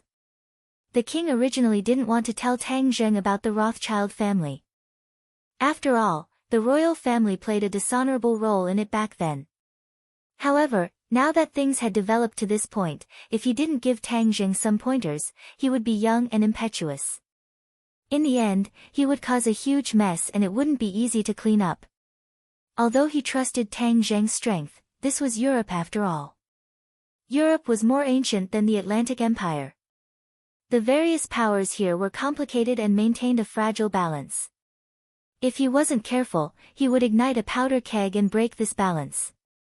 That would be a huge problem. In addition to the royal families on the surface, there is actually a large power in Europe, the Rothschild family.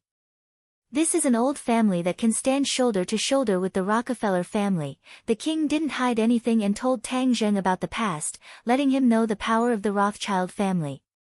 The 12 paladins repelled the Rockefeller family together.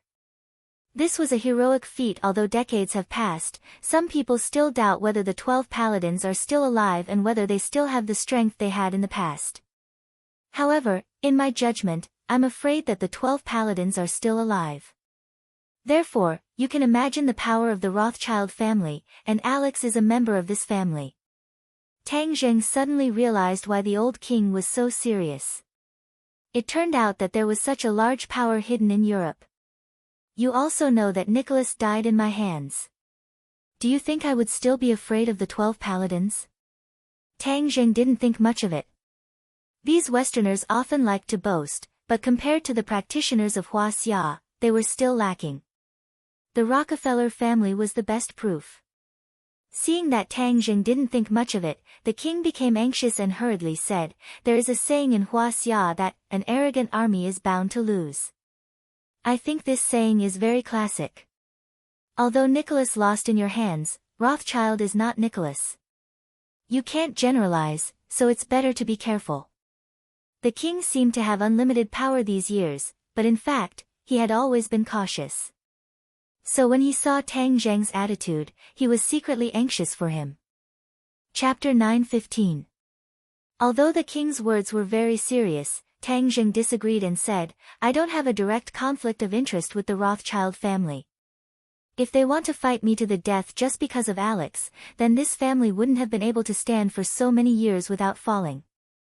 Big families were very cautious. If they made a big fuss just because of one person's jealousy, then it would be making a big fuss out of nothing. Besides, didn't the Rothschild family always pay attention to keeping a low profile? That was even more unlikely. After listening to Tang Zheng's explanation, the king pondered for a while and had to admit that what he said was true. He nodded and said, "Your analysis is very reasonable. It seems that I was too concerned, but in any case, it's better to be careful. Thank you for your reminder, Your Majesty." Tang Zheng was not a person who was afraid of trouble, and of course, he was not a person who liked to stir up trouble. As long as the Rothschild family did not provoke him, then he would naturally not pay attention to them. The Rockefeller family has a lot of property in Europe. I have already arranged it for you. You can act tomorrow. Bruce will accompany you all the way, the king said. Thank you, Your Majesty. Madame Mu is fully responsible for this matter. She is more proficient in business than I am. The king said hesitantly, "This is a huge fortune." Tang Zheng knew what he was thinking and waved his hand. "Your Majesty, I chose her because I believe in her." The king was slightly startled. He did not expect Tang Zheng to trust Mu Hongyan so much. He did not say anything more and nodded. "Then it's up to you."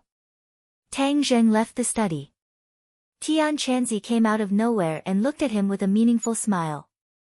Tang Zheng was baffled and said, "Tian Chanzi, why are you smiling so lowly? Boy, you are slandering me.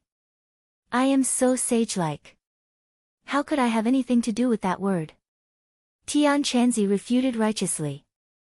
Tang Zheng curled his lips and said, "Don't flatter yourself. I saw that you were very coquettish today. You seem to be having a lot of fun dancing with others." Tang Zheng gestured in front of his chest.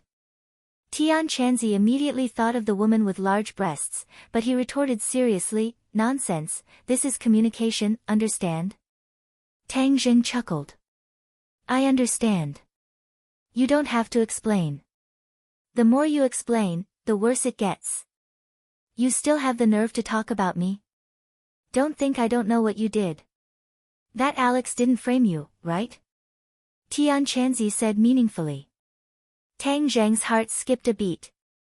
He really couldn't hide anything from Tian Chanzi's discerning eyes, but he said without changing his expression, if he's not framing me, then what is? Why are you siding with an outsider? After that, Tang Zheng walked away without looking back. Guilty conscience. Tian Chanzi shouted at Tang Zheng's back. Tang Zheng didn't say anything. When he returned to his room, he thought of Mu Hongyan who lived next door. He wondered if he should climb over the wall. But when he thought that Tian Chanzi must be secretly watching, he temporarily suppressed the idea in his heart. Ding! A text message came in. Rest early, good night. Mu Hongyan sent a text message. Mu Hongyan had never sent him a good night text before. He felt warm in his heart and quickly replied, Did you miss me? This text message was like a stone sinking into the sea. There was no reply. He guessed that she might have fallen asleep, so he fell into a deep sleep. But he didn't know that this text message kept Mu Hongyan awake for most of the night. She had been wondering whether to reply or not. She was very worried that Tang Zheng would come in the middle of the night. What would happen if he found out? But there was also a faint expectation in her heart. She was much less reserved than other girls. She knew what she needed. Of course, she was very eager, but her rationality stopped her. If Tang Zheng really sneaked in, she was afraid that she wouldn't resist. In the end, she struggled until she was exhausted and fell into a deep sleep. Tian Chanzi used his energy to eavesdrop for a long time, but there was no sound. He sighed. How could this guy be so stupid? Although this Mu Hongyan's yin qi was weak, it was better than nothing. He was actually indifferent to such a great beauty. He was really a blockhead. If Tang Zheng knew Tian Chanzi's thoughts, he would probably be impatient to climb over the wall. The next day, Mu Hongyan and Bruce left to deal with business matters.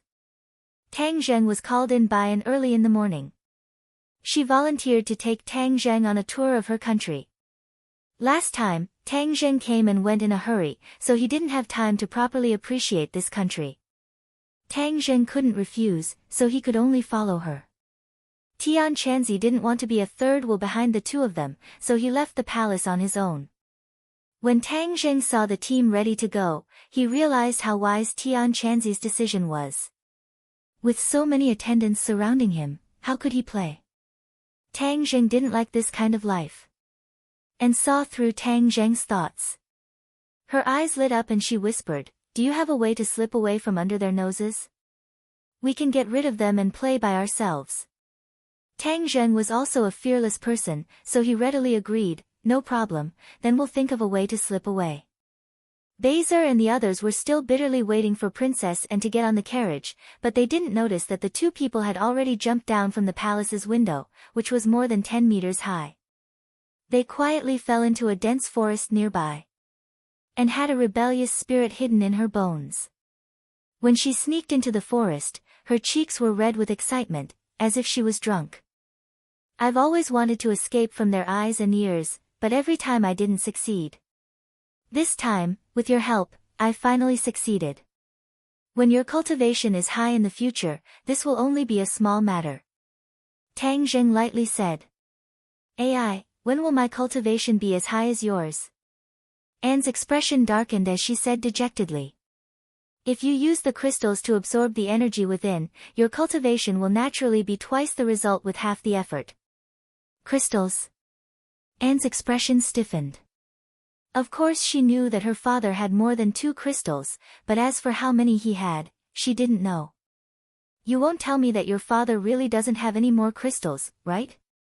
Tang Zheng said with interest. And awkwardly said, So you already know. Not only do I know, even Tian Chanzi knows. Tang Zheng didn't want to hide it from her. Crystals were really good things. Although he now had Qi Yu's heart's blood and didn't need to absorb the energy of crystals, the people around him needed it too much. Master actually knows about it too. Annie was shocked. Your father specially invited Tian Chanzi this time. It's not as simple as just wanting to see him, right? You should have other requests. Since we're not outsiders, you might as well just get straight to the point with Tian Chanzi.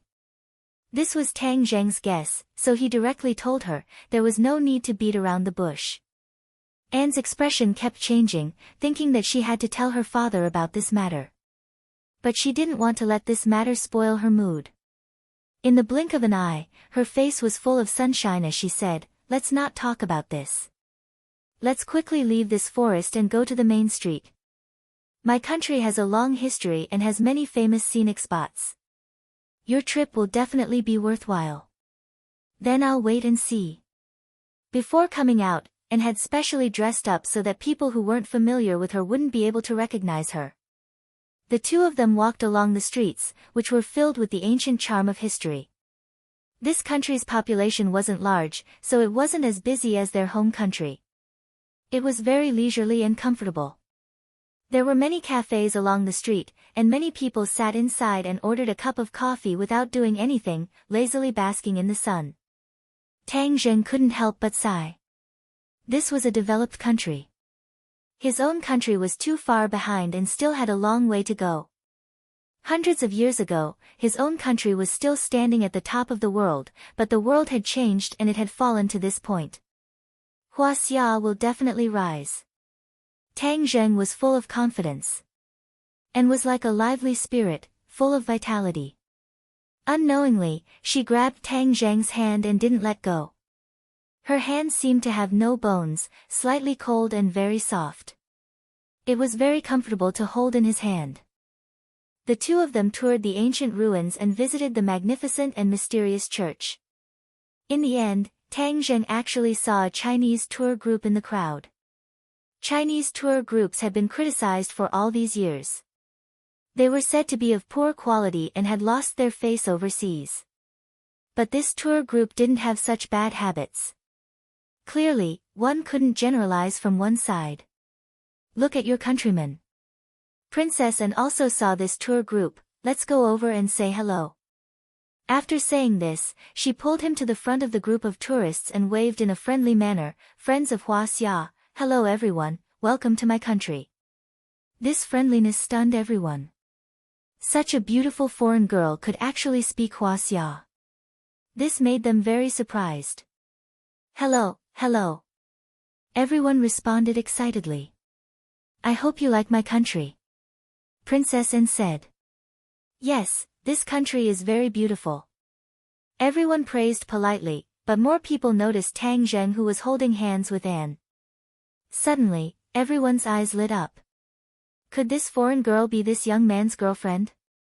Then this young man must be from Huaxia. He really brought glory to the country by finding such a beautiful foreign girl. Hello, everyone. Tang Zheng also smiled and greeted in a friendly manner.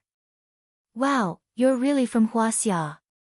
Handsome, you're so awesome. Everyone gave him a thumbs up. Tang Zheng smiled lightly and said, I hope you have fun. Seeing that someone in the crowd had already taken photos of him and Anne, he pulled Anne and prepared to leave. But Anne saw that the little girl in front of her was very cute. She bent down and held her face, praising, wow, what a cute little girl. Suddenly, Anne felt a hot liquid sprinkle on her face. She touched it subconsciously and her hand was full of blood. Tang Zheng's reaction was faster than Annie's. He saw that the moment Annie bent down, the little girl's mother's chest bloomed with a dark red flower of blood. Sniper rifle. Tang Zheng's nerves immediately tensed up. He shouted, get down, and pushed Anne and the little girl to the ground. Whoosh! Chapter 9:16. Tang Zheng sensed the bullets coming from behind him. In order to avoid shocking the world, he did not use the holy armor shield. Instead, he quickly carried Anne and the little girl and quickly dodged. In a flash, a single hole appeared on the stone slab on the ground. White smoke rose from the hole and stone chips flew everywhere. Ah! Everyone finally reacted and screamed as they scattered in all directions. The woman who was shot fell into a pool of blood. No one knew if she was dead or alive. Tang Zheng firmly used his body to protect Anne and the little girl. He suddenly turned around and saw a few tall and strong men with sideburns rushing out of an off-road vehicle. These people wore baseball caps, camouflage pants, black short-sleeved t-shirts, and tactical vests. They held rifles in their hands and looked like they did not want anyone to get close to them. Mercenaries. Tang Zheng had seen this kind of outfit in a movie before. It was a standard mercenary outfit. Who were these people targeting? Anne? He quickly recalled the scene just now. The bullet was aimed at Anne. However, by chance, Anne bent down and the little girl's mother became a sacrifice. A strong murderous intent surged in his heart. It was not only because these people were targeting Anne, but also because of him. An unfamiliar compatriot was shot and fell to the ground. These people aimed their guns at Anne from afar and pulled the trigger at the same time. Tang Zheng did not care about his own safety. He waved his war spirit. Swoosh swoosh swoosh. Sword chi vibrated and intertwined into a huge invisible sword net. Puff puff puff, the bullets hit the sword net. The air vibrated and set off a biting cold wind that blew in all directions. A few trees nearby were cut in half. Everyone screamed and ran away in fear. The mercenaries did not expect the bullets to lose their power in midair and fell to the ground one after another. This scene was beyond their common sense. However, they were well-trained soldiers. Attacking was their only thought. Although they could not understand the situation, they did not retreat. They directly stood a few meters away from Tang Zheng. Tang Zheng did not dare to move. Although Anne was also a cultivator, her strength was too weak. In this situation, she did not have the strength to protect herself. If he rushed out to deal with this group of people, in case the hidden sniper attacked, her life would be taken. He was the one who brought Anne out. He would definitely not let anyone hurt her and the little girl in her arms. Looking at the little girl, he thought of Nana at home. They were at the same age as flowers. They should bloom brilliantly and not wither. There were so many mercenaries, and there was even a sniper hiding in the dark, so Tang Zheng couldn't care less about shocking the world. With his finger, war spirit, he directly flew out. Since he could not leave Anne, he would use the sword to attack. These mercenaries would never have dreamed that he would have such a method. War spirit was as fast as lightning. With a sword, it pierced through the chest of a mercenary. A huge bloody hole appeared on his chest. He stared with his eyes wide open. He could not believe that he had died just like that. Seeing this, the other mercenaries turned pale with fright. However, they did not retreat. They changed the magazine and continued to pull the trigger. The bullet shells scattered all over the ground. Kacha! The sword net was finally unable to bear the burden and shattered. Seeing this, the other party became excited. The bullets shot over even more crazily. In for a penny, in for a pound. Since he had already used the war soul, he might as well take out the holy armor shield as well. The sacred armor shield flashed and appeared in his hands. Bang bang bang. The bullets hit the sacred armor shield, but the sacred armor shield was unscathed. It did not even leave a mark. This was much stronger than the bulletproof vest they were wearing. Seeing Tang Zheng's endless tricks, the mercenaries looked at each other in dismay. Even if their hearts were firm and they didn't know what fear was, seeing these things that were beyond their knowledge, their hearts couldn't help but beat like a drum. Kill! Tang Zheng angrily roared, and the battle's soul sword attacked again.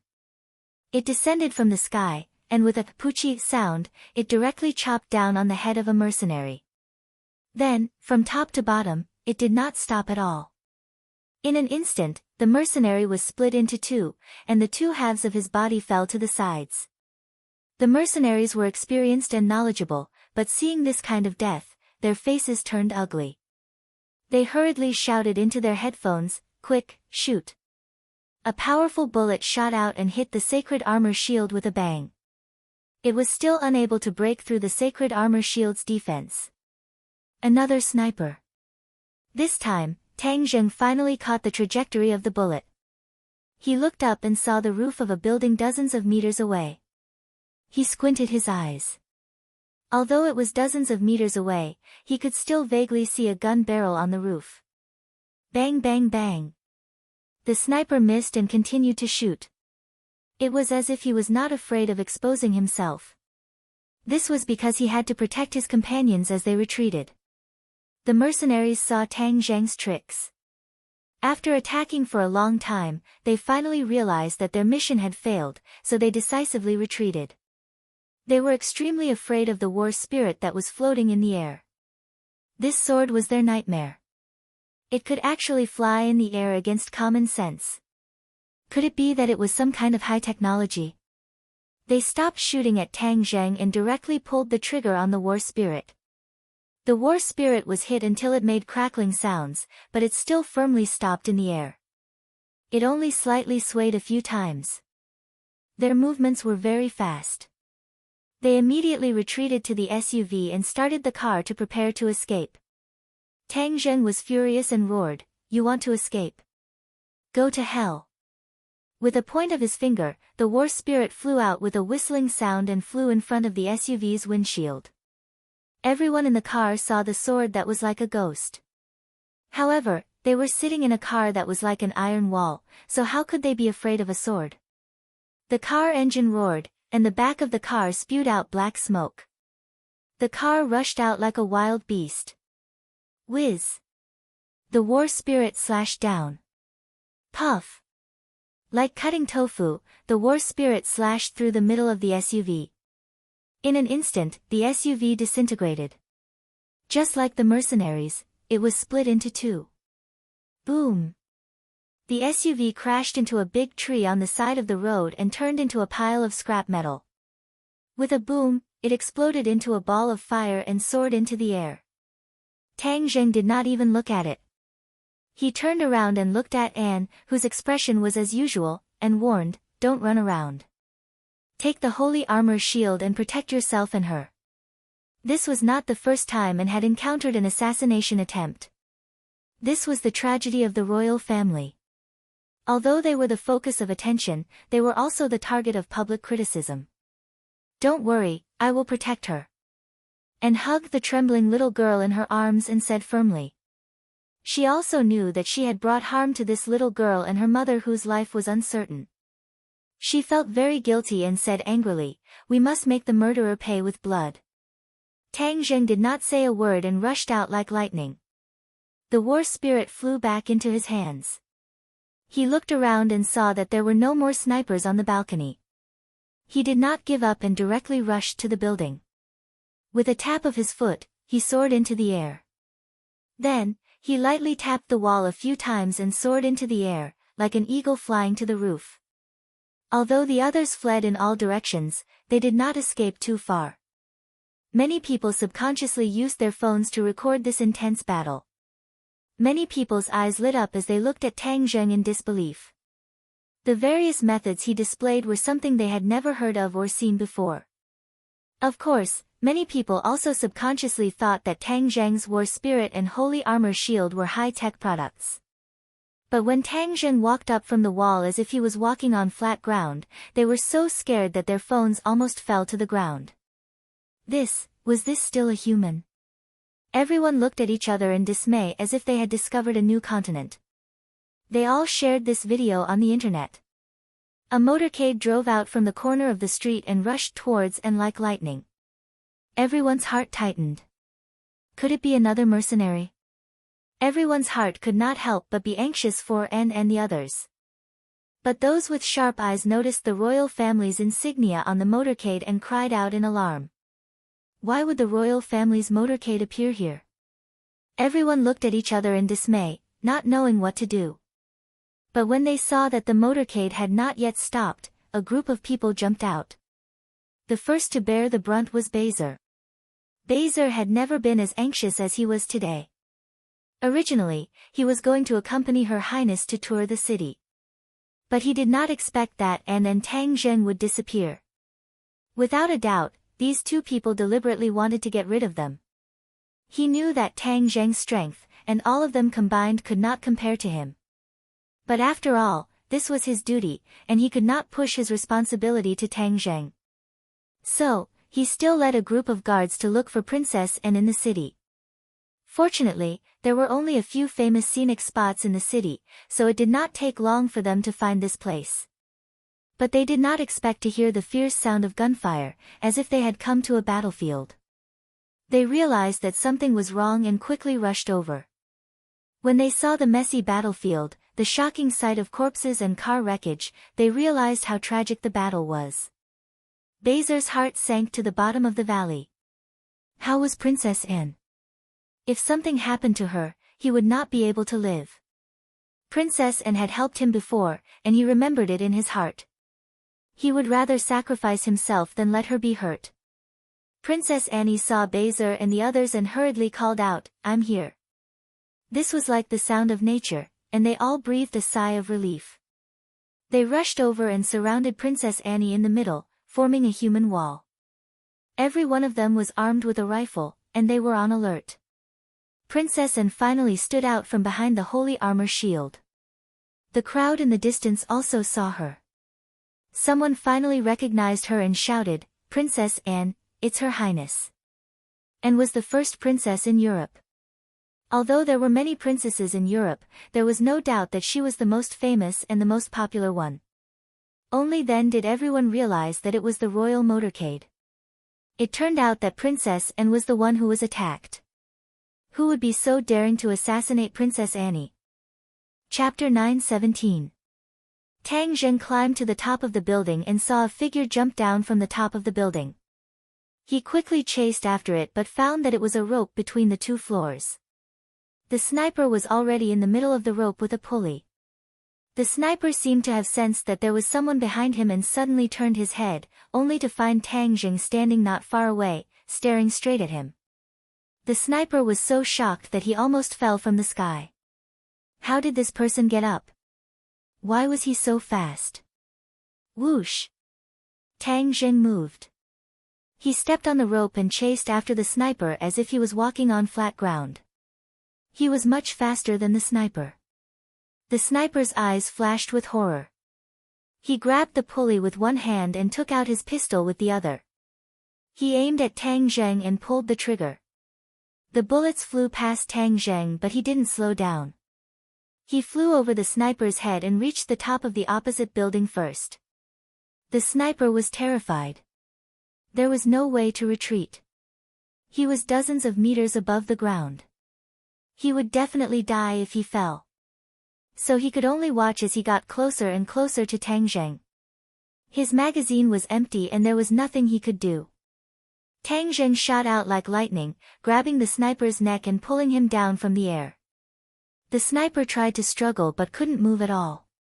"Tell me, who sent you here? Do you want to kill Princess Anne or deal with me?" Tang Zheng asked murderously. "I won't tell you," the sniper said stubbornly. "Even if you don't tell me, I have a way to find out." Tang Zheng didn't want to waste time with him. He wanted to use the soul-searching technique. However, with a bang, the sniper's head exploded. Red and white liquid exploded in all directions. Tang Zheng was scared out of his wits and hurriedly dodged far away. The sniper softly fell to the ground, but his head had already been blown away. Could there be another sniper? Tang Zheng looked around but didn't find anything suspicious. Moreover, he didn't hear the sound of a bullet. A bomb.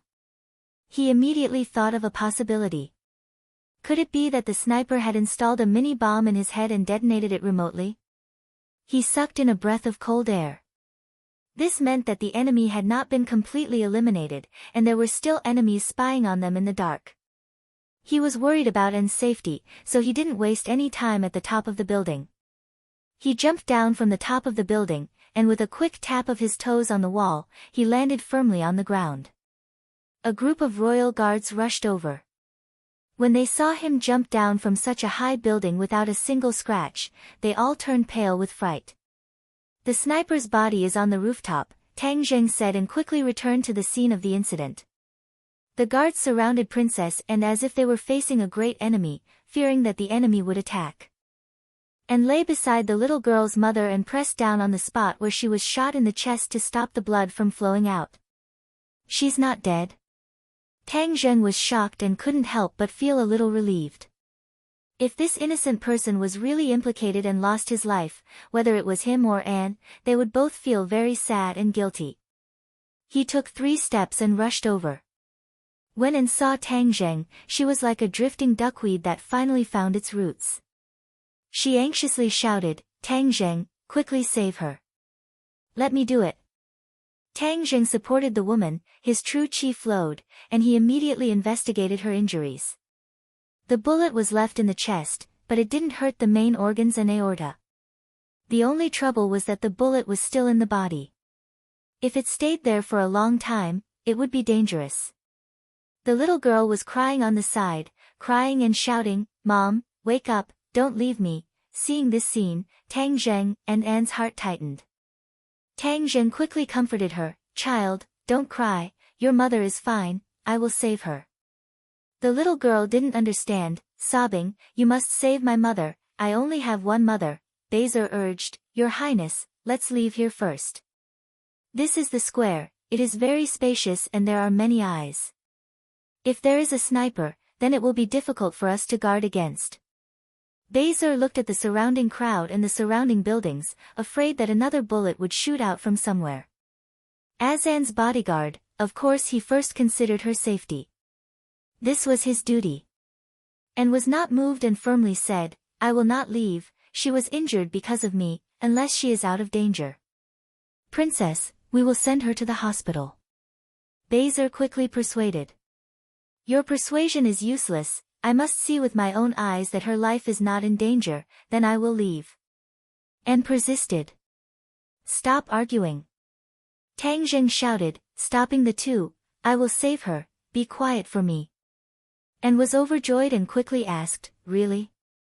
But seeing the serious look on Tang Zheng's face, she quickly covered her mouth. Bezer wanted to persuade again, but seeing Tang Zheng's appearance, he swallowed back his words. Tang Zheng silently urged his internal energy, one of his internal energy protected her heart, while the other carefully pushed the bullet out of her body. Under everyone's eyes, the bullet was pushed out little by little, falling to the ground with a crisp sound. Anne and Bezer were already used to this, but the other bodyguards had an expression of disbelief. Tang Zheng quickly used his internal energy to seal the blood vessels around the wound, stopping the bleeding. Then he picked her up and said, "Get in the car, we are going to the hospital." And held the pretty girl's hand and said, "I will go with you." Tang Zheng did not refuse, Bezer had objections, but he did not dare to show it, and could only order his subordinates to immediately move. Tang Zheng quickly got into the car, but a Hua Xia woman timidly rushed over, shouting and screaming, but was stopped by the bodyguards. Tang Zheng glanced and saw that it was someone from the tour group, perhaps this woman's friend. He shouted, "Let her come over." Bezer hesitated and flew into a rage, "What are you standing there for, didn't you hear? Let her come over." The bodyguards did not dare to stop them, and the woman rushed over, asking in a panic, "How is she? Is she in danger? You are her friend, right? Get in the car, we are going to the hospital." Tang Zheng said as he got into the car, and the others also got in one by one. The motorcade rushed to the hospital, and at the same time, more than 10 police cars drove out from the streets, protecting the motorcade, sounding the alarm, and headed to the hospital. The cars on the road gave way to the motorcade, and there was a lot of discussion when they saw the motorcade, especially the royal cars, which aroused a strong interest. At the same time, the internet was in an uproar. The video of Princess Anne's assassination had skyrocketed to millions of views, and it was still rising. Everyone started to accuse those evil people of daring to do such a thing to Princess Annie, who was loved by everyone, and even had flowers blooming in her sight. Of course, the other focus of people's attention was the unbelievably powerful man in the video. a hero saving a beauty, envied by others. This man was soon found out by people, and it turned out to be the princess's mysterious knight. Was this knight specially sent by God to save the princess? Every time the princess was in danger, he seemed to come from the sky and save the princess. Originally, many people were still cursing this mysterious knight for being so lucky to win the heart of Princess Anne, but seeing this scene, many of them were convinced and sighed. With such powerful strength, it was no wonder that he could attract the princess. Of course, Princess Annie's valiant appearance when she saved the people had attracted many people's attention. Many people had turned into her fans and liked this straightforward princess. Tang Zheng and the others, of course, didn't know about the uproar on the internet. They had already rushed to the hospital, and the hospital had received the notice in advance and immediately sent the injured to the operating room for rescue. Princess Anne sat at the door of the operating room, holding the little girl's hand, and looked at the operating room anxiously. Tang Zheng comforted her, "Don't worry, he will be fine." Anne's face was painful, and she said guiltily, "But I'm still worried that he was shot because of me." Tang Zheng's heart sank. He couldn't get away from this matter. If he wasn't from Huaxia, and wouldn't have gone to ask about this tour group. "Your Highness, it's not your fault. The bad guy is too evil." At this time, the patient's friend who had been silent all this time spoke. Although she was concerned about the safety of her friend, she had been very nervous. After all, the other party was the princess, and for many people, the princess was an existence that they could only look up to. Although Anne was approachable, she was still very nervous. Hearing her say this, Anne finally breathed a sigh of relief and said, "Don't worry, I will definitely get justice for her. I will definitely not let the murderer go unpunished." On the way, Tang Zheng had already told them that the sniper was killed, but also that the accomplice was still there. The always benevolent princess and finally lost her temper. While in the car, she called the king to inform him that the country's machinery was already in operation, and it was necessary to get to the bottom of this matter. After calming down, Tang Zheng figured out the ins and outs of the matter, and asked doubtfully, "How did this group of killers know where you were so clearly?" Anne's expression froze.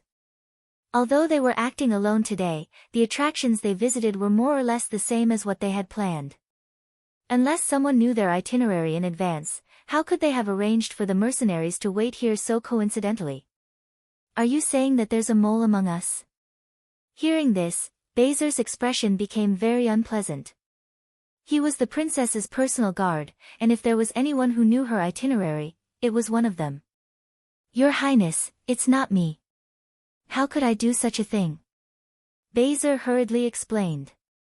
"I know it's not you," Anne said. Beizer breathed a sigh of relief, but then his heart sank again.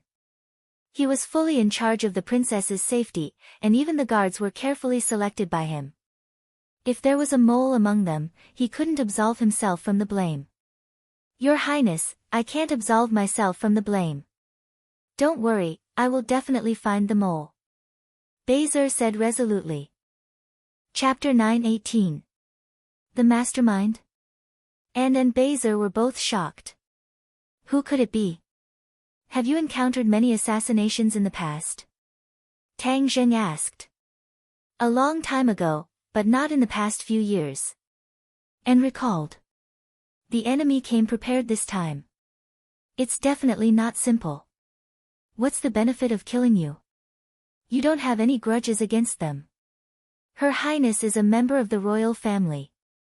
If anything happened to her, it would be a huge blow to the royal family and the entire country," Beizer said. "Who would have such a motive?" "This. I don't know." Anne waved her hand and said, "Don't guess blindly. Since they're carrying out a conspiracy here, they'll find some clues." Just as she finished speaking, Anne's phone rang. She picked it up and listened for a while. Her expression became strange. "What's wrong?" Tang Zheng asked curiously when she hung up. "There's news. We've captured another group of mercenaries. They were lying in ambush at several places we might pass by, waiting for an opportunity to strike. We only met one of them." Tang Zheng felt a chill run down his spine. This assassination was really costly. There were actually so many people lying in ambush. Thump. Is there any news of the mastermind behind this? Someone confessed. He said it was Alex who ordered it. And said angrily. It must be because he made a fool of himself last night and wanted to take revenge on us. Him. Tang Zheng was shocked. The person he wanted to take revenge on should be me. Why would he assassinate you? This. And hesitated and said, it's very simple. He must also hate me because I was helping you last night. Bezer was furious. This person is too sinister. He actually dared to do such a crazy thing to Her Highness. Although Tang Zheng didn't know Alex, he felt that this matter was a bit strange. He shook his head and said, I don't think it's that simple. I don't think he would assassinate you. He treated you like that, but you still speak up for him. You're too kind. And said. Tang Zheng was slightly stunned and forced a wry smile. No one has ever said that I'm benevolent. I'm not being merciful. I just feel that something is amiss. There were too many people in the hospital and too many secrets were involved, so it was not appropriate to say too much. Since the country's machinery was in operation, the other party's assassination was basically a failure. Not long after, the door of the operating room opened and the doctor walked out. His expression was a little strange and his forehead was covered in cold sweat. Anne's heart was in her mouth again.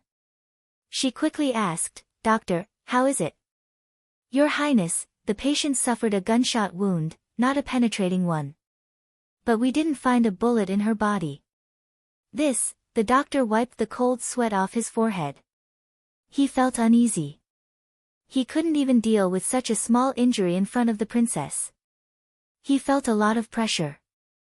He found it a few times, but he couldn't find the warhead, so he had no choice but to come out and ask for forgiveness. This was too strange. Anne immediately guessed what he was thinking and said, Doctor, I'm sorry.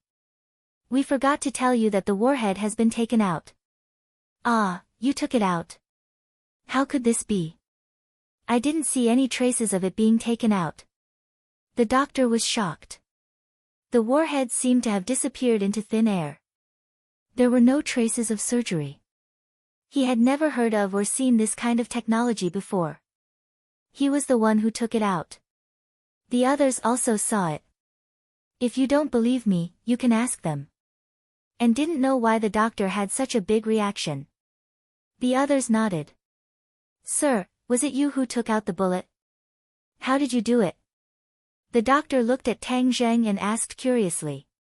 Tang Zheng guessed the doctor's thoughts. This kind of thing couldn't be explained by science. He didn't want to say it, so he said, Doctor, this is a small matter. The key is how is she? Yes, how is she? Is she in danger? And also asked. She's fine. We have already stitched up the wound. The next step is to recover. But she lost too much blood and is still unconscious. Everyone let out a sigh of relief. And said, you must use the best medicine to treat her. Do you understand? Your Highness, rest assured. This is our duty. Bezer saw this and hurriedly said, Princess, can we go back now? Since the wounded was fine, there was no point in staying. The most important thing was to find the mastermind and get justice. And comforted the little girl for a while and promised to visit often before leaving the hospital. Go find Alex. And ordered domineeringly as soon as she got in the car. Princess, His Majesty ordered us to return to the palace. Bezer said awkwardly. And said without hesitation, go find Alex. Looking at her determined face, Bezer couldn't do anything. If he disobeyed again, he was afraid that he would have to pack up and leave. Although Tang Zheng suspected that this was not Alex's doing, there was no harm in confronting him. He could get more direct information and make a better judgment. The motorcade stopped in front of an antique castle. The Rothschild family's headquarters was not in Sweden, but they had properties in various European countries. This castle was one of them. When Alex came to Sweden, he naturally stayed here. Usually, Almost no one from the family lived here, but there were still housekeepers and servants to take care of the castle. When they saw the royal motorcade, the automatic door slowly opened and the housekeeper came forward to welcome them. And was familiar with the place and asked directly, "Where is Alex?" "Your Highness, the young master is in the castle." "This way please." The housekeeper led them into the castle and a majestic historical aura hit them in the face. Tang Zheng narrowed his eyes. This ancient family's heritage was deep. It was not something that the nouveau riche of today could compare to. Dong dong dong. Alex walked down the stairs and saw Anne. His face lit up with joy, but when he saw Tang Zheng, he immediately frowned and said coldly, "What are you doing here?" And walked in front of him and asked directly, "Alex, did you send someone to assassinate me and Tang Zheng?" "What, assassinate?" Alex was shocked. "What assassinate? You're still pretending. I'll see how long you can pretend. You're clearly resentful of what happened last night. You actually used such a despicable method. If you have any ability, then use it openly. If you use this kind of scheme, I will look down on you even more." And reprimanded without any trace of politeness. Alex's face darkened and said, "I don't know what you're talking about. If I want to deal with this brat, I can defeat him openly. Why would I send an assassin? What a joke. Is that so? But someone has already confessed. You're the mastermind." Princess Anne said unrelentingly. "Someone confessed? Now you don't have any excuses. Humph, I've seen through you. Since you insist that I'm the mastermind, then I'm the mastermind. I hate him." Alex's face turned from black to red. He did not argue and personally admitted it. "You finally admitted it." And was like a victorious general. "I've already admitted it. What can you do to me?" Alex asked provocatively. "Bazer, capture him. I want to bring him back to face the law." And ordered. Bazer had been in the royal family for a long time and already knew of Alex's identity. He was shocked and hesitantly said, "Your Highness, calm down. This matter needs to be considered at length." Alex not only represented himself, but the family behind him was the most powerful. If they casually arrested someone like this, then the royal family would not be able to escape responsibility. "You're not listening to my orders?" And raised her eyebrows and the aura of a princess suddenly erupted. Bazer trembled with fear and did not know what to do. Tang Zheng did not speak the entire time. He quietly observed Alex's reaction. Although he had personally admitted to this matter, Tang Zheng gradually believed that his judgment was correct. He was afraid that he had been wronged in this matter. Since Alex was not the culprit, and the other party had specifically confessed that he was the mastermind, then this matter was worth thinking about. A net seemed to be growing larger and larger above their heads, wanting to pull them all in. "Wait!" Tang Zheng called out. Bazer let out a sigh of relief. And looked at him with a frown and asked, "What's wrong?" "This matter is a bit strange," Tang Zheng said in a low voice. And did not think much of it. "What's strange about it?" He already admitted it himself. Tang Zheng shook his head and explained, Alex's admission just now was more like words spoken in a moment of anger. It can't be taken seriously. "Don't tell me you can't take his words seriously," Anne asked in a huff. She was too concerned this time. She was truly angered by today's matter, so it was difficult for her to calm down. Alex looked at Tang Zheng with an odd expression. How did he know that I was speaking in a moment of anger? At this time, shouldn't he be hitting me when I'm down? But does he think that I'll appreciate his kindness just because he said that? Don't even think about it. Alex sneered and said, "What right do you have to say that I'm lying? What I said is absolutely true, but what can you do to me? You're just a nobody from Huaxia. How can you fight with me?" Tang Zheng shook his head inwardly. At this juncture, he was still so stubborn. He did not know if his brain was made of paste. There was a limit to jealousy. Immediately, Tang Zheng became more and more certain of his thoughts. This matter definitely had nothing to do with him. It was just that someone was secretly using this point. Perhaps he also knew about Alex's bad temper. He was being schemed against but did not know it. He still wanted to jump into the pit. If it wasn't for him, who would it be for? Shut up. You're still trying to be brave at this time. Are you an idiot? Don't you know that someone is scheming against you? Tang Zheng scolded in annoyance. Alex was stunned. He did not expect that Tang Zheng would dare to be so impudent in his own territory. Twice in a row, he had suffered in front of Tang Zheng. Although there were no other spectators this time, it made him even angrier. Before he could flip out, he was stunned to see that Tang Zheng was also lecturing Anne. If you don't calm down when something happens, it will spoil things in the future. Do you understand? Your identity is too sensitive. People with ulterior motives will use it to make an issue out of it.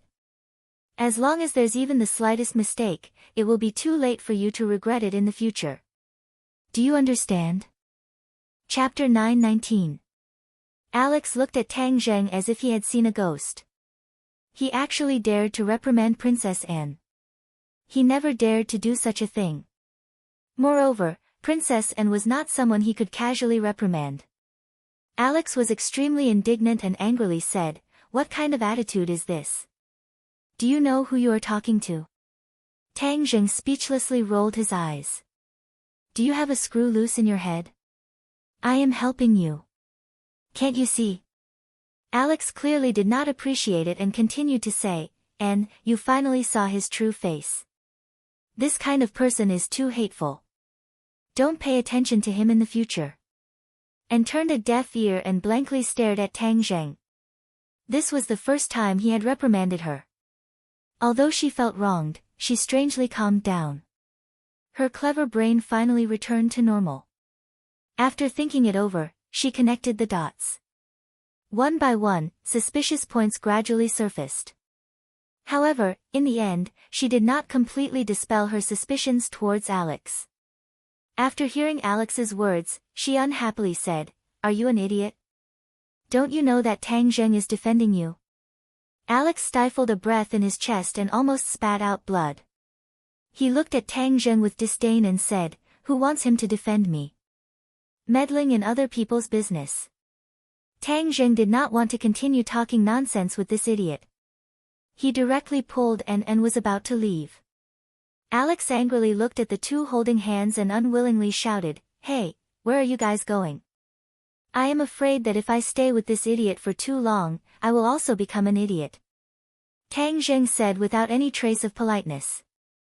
"You're saying that I am an idiot?" Alex pointed at his nose in disbelief. Since he was young, people only praised him for being smart and quick-witted. No one had ever said that he was an idiot. He was so angry that smoke almost came out of his 7 orifices.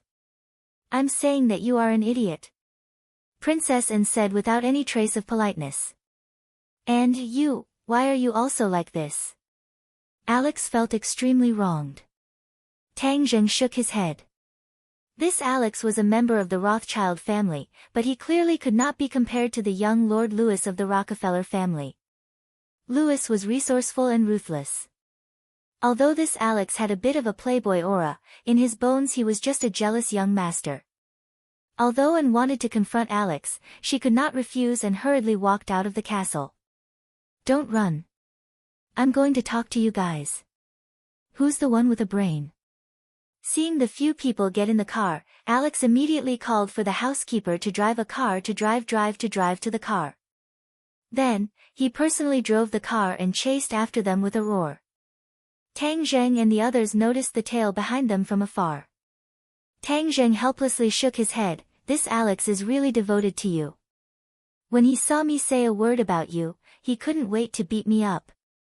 And pursed her lips and said, "He's so annoying. How is he devoted? Why didn't I see it? He just kept following me. Hee, you don't know how lucky you are. With his identity, there should be many girls chasing after him, right?" Tang Zheng joked with a smile. Anne's eyes lit up and said curiously, "Hey, you know about this too." Who told you? I just guessed it. It's not that difficult, but he still chased after you. This means that he has deep feelings for you. And made a vomiting gesture and said, deep feelings? Forget it, I don't need it. After saying that, her eyes lit up and looked at Tang Zheng. Tang Zheng looked at her eyes, and laughed involuntarily. What, do you really like me? Then wouldn't Alex hate me to death? I like you.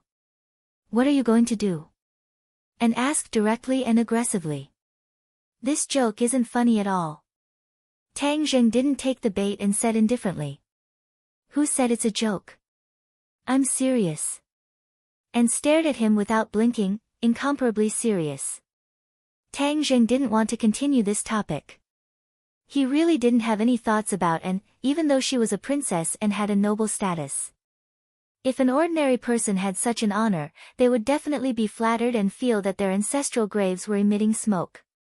Tang Zheng didn't feel it at all and even felt that it was a bit troublesome. He waved his hand and changed the topic. Let's talk about the problem at hand first. Bezer glanced at the two from the rearview mirror and was shocked. The princess took the initiative to express her love, but Tang Zheng changed the topic. This, he really couldn't find the words to describe it. And pursed her lips and said faintly, coward. She had always had a hazy good impression of Tang Zheng, but back in Huaxia, Tang Zheng had other women and the two rarely had the chance to be alone. This good impression had always been brewing in the dark. Now that the two had many opportunities to be alone, her good impression of him erupted like a volcano. She couldn't help but take the initiative to express her feelings. She was a bit disappointed that Tang Zheng didn't take the bait, but she didn't despair. She immediately recovered and said, although I still don't believe that Alex is innocent, since you insist on this point, then I have nothing to say. We've lost the lead. What do we do now? Tang Zheng muttered to himself for a while and said, we haven't completely lost the lead. Since the mastermind behind the scenes wants us to have a conflict with Alex, then this will definitely be beneficial to him. As for what the benefit is, I don't know for now. But His Majesty is farsighted. Perhaps he will find something. Will father know? And asked suspiciously. Tang Zheng smiled faintly. The king seemed harmless, but after all, he was someone who had been at the peak of power for most of his life. Naturally, his depth of vision was not something that ordinary people could compare to. The motorcade returned to the palace. Alex's sports car also followed. He was a frequent guest of the palace and wasn't stopped. And, wait for me. Alex was out of breath as he chased after her. Why are you following me again? And asked helplessly. Alex glared fiercely at Tang Zheng and said, I'm afraid that he will hurt you, so of course I'm here to protect you. Tang Zheng didn't know whether to laugh or cry. He was too lazy to waste his breath arguing with this brainless fellow. The group walked into the palace and found that Mu Hongyan was in a daze with a worried expression. Tang Zheng quickly walked over. When Alex saw this scene, he really wanted to bring up the old matter and talk about what he saw last night. But when he saw that and didn't seem to care at all, he swallowed the words back down. After all, he wasn't really an idiot. He still knew how to weigh the pros and cons. If he brought up the old matter, he was afraid that it would make him even more unhappy. Then he would be directly kicked out of the palace. But, he stared at Tang Zheng and Mu Hongyan without blinking, as if he wanted to find any clues about the two of them. Big Sister Mu, what happened? Why are you standing here in a daze? Hearing Tang Zheng's voice, Mu Hongyan seemed to wake up from a dream. Ah, you're back. After hesitating for a moment, she said, there was a little problem. Today, Mr. Bruce and I went to do something that didn't go well. Tang Zheng raised his eyebrows. Didn't His Majesty vow that everything was ready and that he only needed to take over the relevant industries? How could there be a problem? Let's go to the room to talk. There were many people around and Alex was a brainless person. Of course, he couldn't go into detail here. Young Master Tang, His Majesty invites you. Bruce walked over and interrupted the two's conversation as he courteously invited them. Your Highness, His Majesty also wants you to go with him. Tang Zheng nodded and said, Big Sister Mu, you've been tired all day. Go back to your room and rest first. I'll talk to you in detail later. He knew that the king summoned him to talk about the assassination. Time was tight, so he decided to go see the king first. Seeing that Tang Zheng and were about to leave, Alex hurriedly called out, I'll go with you. Bruce stopped him with a smile and said, Young Master Alex, His Majesty only invited young Master Tang and Her Highness the Princess. No one else is allowed to disturb them. I'm worried that Tang Zheng will harm Anne. Alex refuted with conviction. Bruce was still smiling and his expression didn't change in the slightest as he said, Young Master Alex doesn't need to worry about this. This is the Imperial Palace. No one can do bad things to Princess Anne here. Although Alex was extremely anxious, he couldn't do anything about it. He could only keep saying, Tang Zheng doesn't have good intentions. You must be on guard against him. You don't need to worry about this. Bruce politely replied, but in his heart he was saying that someone had already confessed that you were the real culprit behind the scenes. You still dared to come here. We should be careful of you. Bruce quietly gave a meaningful glance to the guards around him. Alex had already been quietly surrounded. But he was completely unaware. He just kept looking at Tang Zheng and Anne's backs. He was extremely anxious. Tang Zheng and saw the king. The king's face was dark, but when he saw Anne, he revealed a trace of gentleness. And, it's good to see that you're okay. Anne hugged the king and said, Father, I almost couldn't see you again. Fortunately, Tang Zheng saved me. You should thank him for this. But, you are also responsible for today's matter. Why did you sneak out? The king was not so easily fooled. He immediately got to the point. And hugged the king's arm and acted like a spoiled child, with so many people following us, how can we appreciate the real beauty? Tang Zheng came from afar, so we must let him see the real face of our country. This is the hospitality that you have always taught me. Looking at the eloquent Anne, the king shook his head and said, I can't win against you, but this is really too dangerous. Don't worry. As long as Tang Zheng is here, no one can hurt me. Anne said solemnly. The king did not comment and said to Tang Zheng, You saved Anne again. I don't know how to thank you. Annie is my friend, so this is what I should do. Tang Zheng, on the other hand, did not take the credit for himself as he lightly said. The king could not help but secretly praise, but his face gradually became serious, you know the details. I heard that you went to confront Alex. Yes, Alex admitted that he did it. But Tang Zheng thought that I was wrong and said that it was not Alex who did it. And said with grievance. Chapter 920. The king was very surprised, because Tang Zheng's judgment was the same as his. But his judgment was based on his understanding of the situation in Europe. Tang Zheng was a foreign monk, so how could his judgment be so accurate? He looked at Tang Zheng curiously and asked, Why do you think so? Tang Zheng shrugged and told him his thoughts. The more the king listened, the brighter his eyes became. In the end, he praised from the bottom of his heart, Amazing, you hit the nail on the head.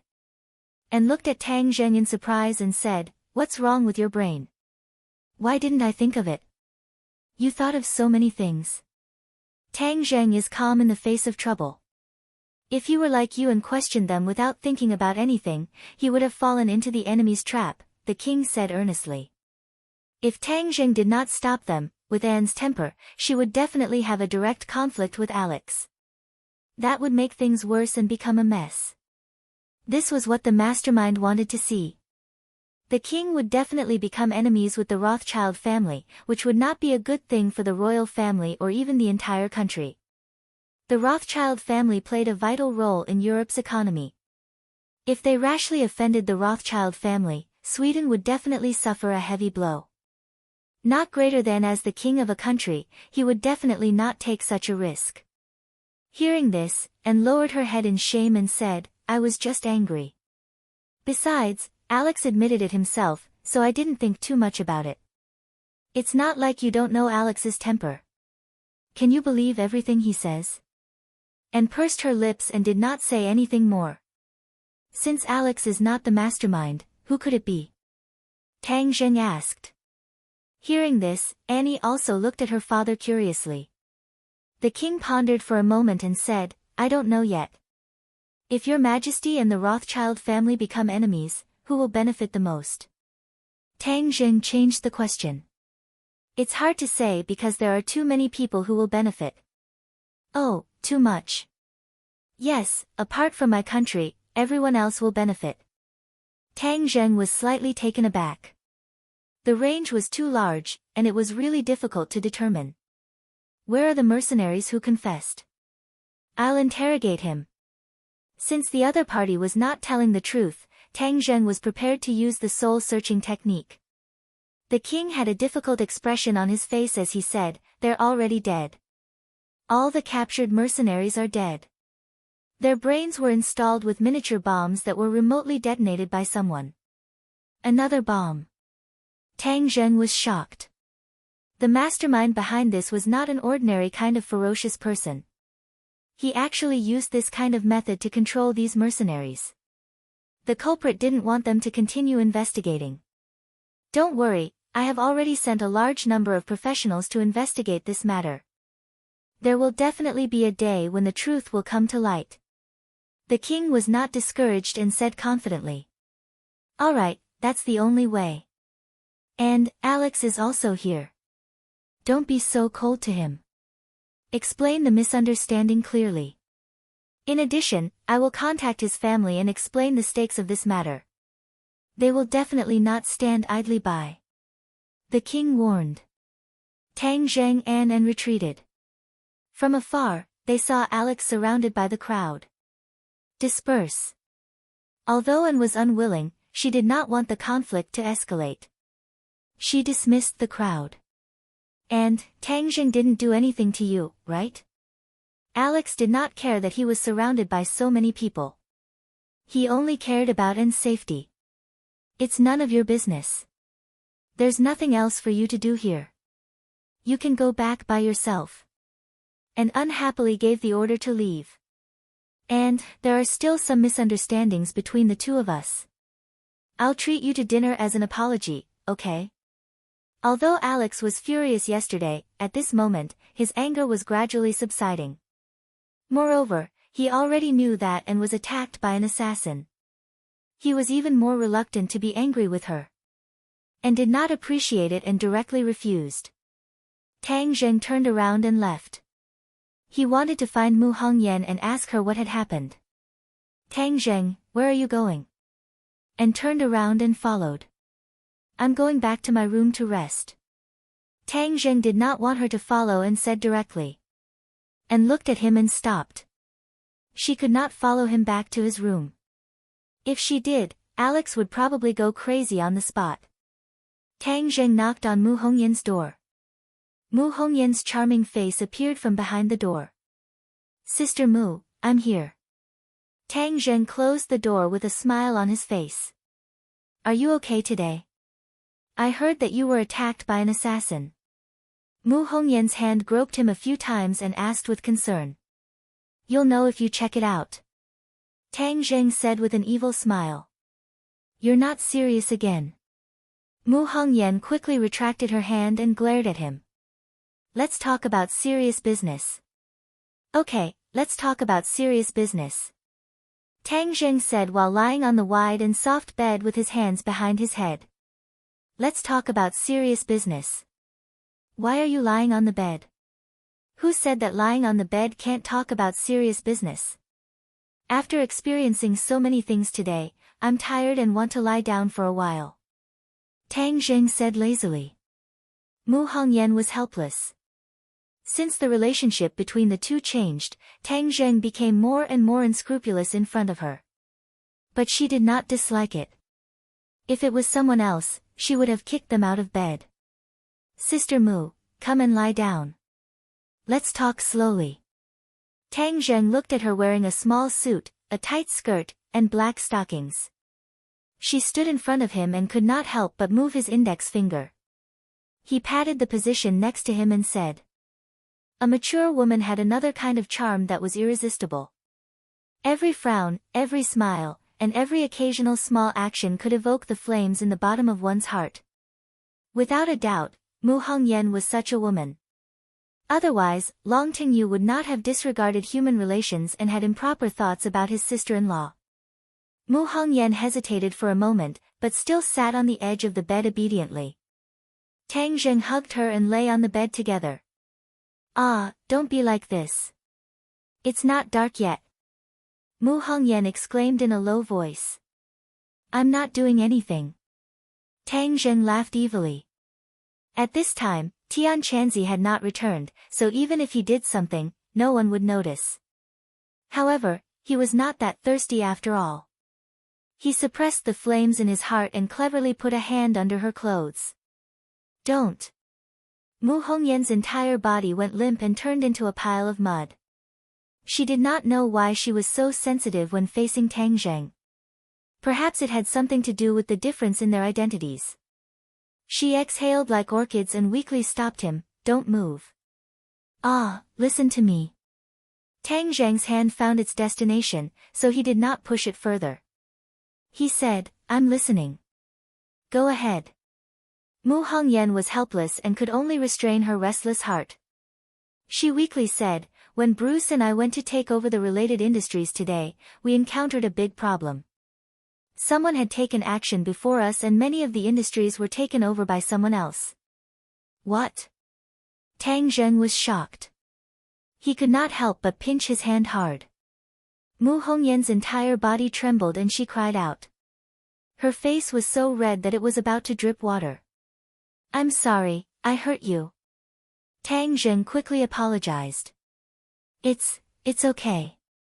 Mu Hongyan wished she could find a hole to crawl into. That kind of slight pain made her feel a strange kind of stimulation. Tang Zheng's face became serious and said, You said that those industries were taken by someone else? But it's only a part of them. We still took over a part of them. After all, Rockefeller's industries are too big.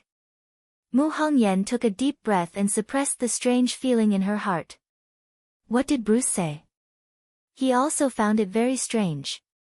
Because some time ago, they specially sorted out these industries. At that time, there was no movement. Who would have thought that in just a few days, they would change owners? Moreover, it was under their eyes without a sound. This is very strange. Mu Hongyan slightly wrinkled her brows.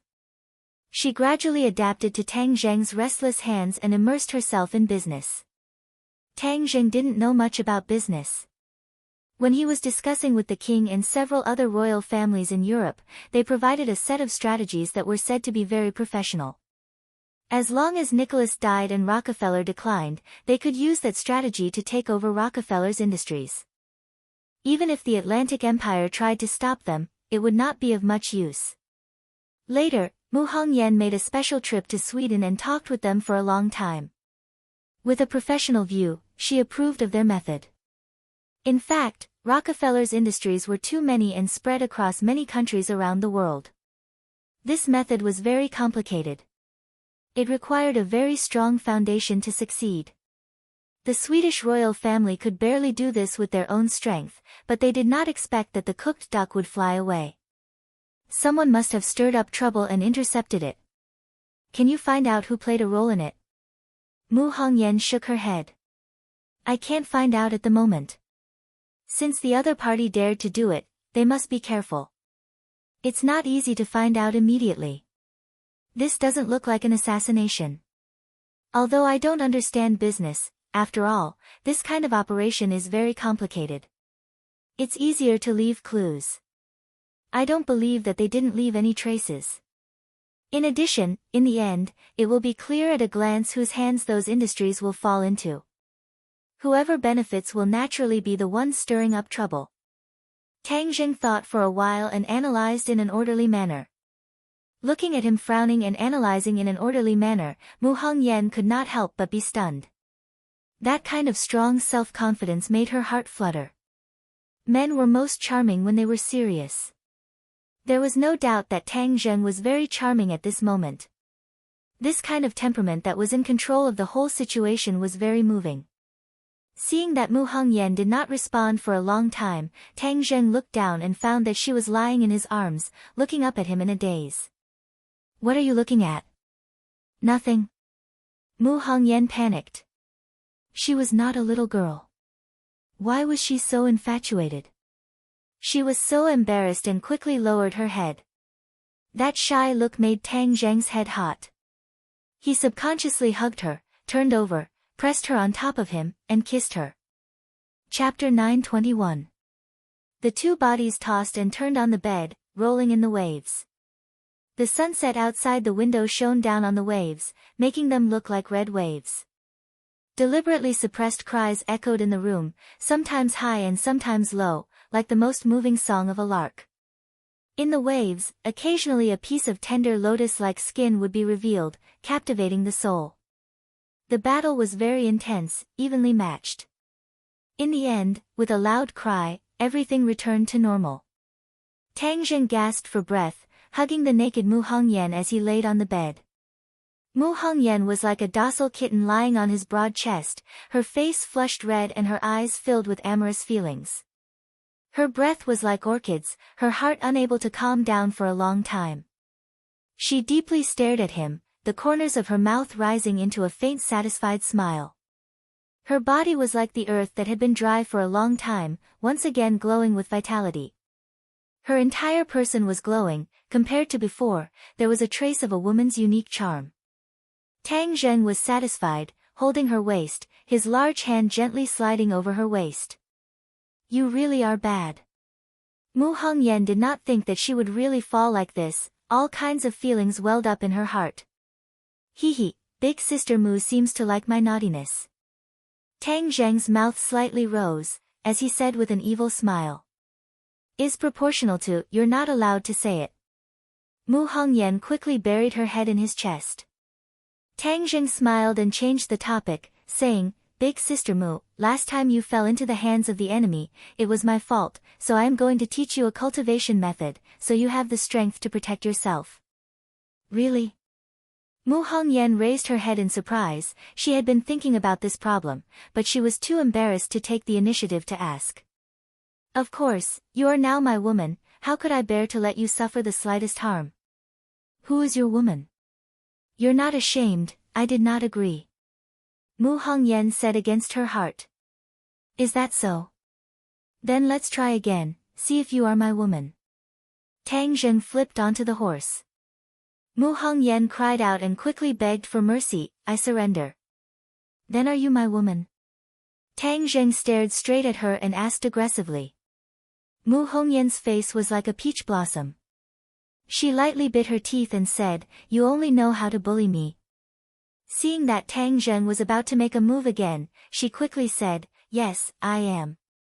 Tang Zheng laughed in satisfaction and hugged her tightly in his arms, saying, "If you are my woman, then be obedient. I will now teach you the cultivation method, listen carefully." Mu Hongyan hurriedly nodded. A sweet feeling welled up in her heart as she quietly listened to Tang Zheng's words. What Tang Zheng taught her was a set of wondrous incantations.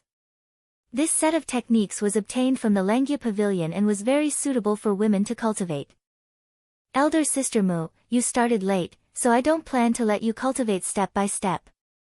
Instead, I'll directly help you change your tendons and cleanse your marrow to help you. This process may be a little painful, so bear with it." Mu Hongyan firmly nodded her head, "Come, I'm not afraid." Her character was very tenacious. All these years, she had endured many grievances and pain, so how could she be afraid? This was something that Tang Zheng had no choice but to do. She was old and had already passed the best time to cultivate. Starting from the beginning would be too slow. Tang Zheng wanted her to have the ability to protect herself. Of course, he would not let her cultivate step by step. Thus, he simply changed her tendons and cleansed her marrow. However, he was not as powerful as the 100-change Star Lord. Back then, he had directly raised Junko from the early Xiantian stage to the 9th grade Xiantian stage. The two sat down cross-legged facing each other. At first, Mu Hongyan was a little embarrassed. However, seeing that Tang Zheng did not have any distracting thoughts in his eyes, she gradually abandoned all distracting thoughts and focused her mind. The two's hands were pressed against each other. Tang Zheng's innate qi entered her body little by little and wandered through her limbs and bones. The impurities in her body were expelled from her pores by the innate qi. Her forehead was covered in cold sweat. She clenched her teeth but did not make a sound. This process was not simple. To be honest, it was a little painful. Tang Zheng looked at her suffering appearance. Although his heart ached, he did not soften. This was for her own good. She had to suffer the most in order to rise above others. The sun had already set and night had fallen. The work of changing tendons and marrow had just been completed. Mu Hongyan opened her eyes. Before she had time to feel the condition of her body, she cried out in alarm, "What is this smell? Why is it a little smelly?" After saying this, she looked down and found that her body was sticky.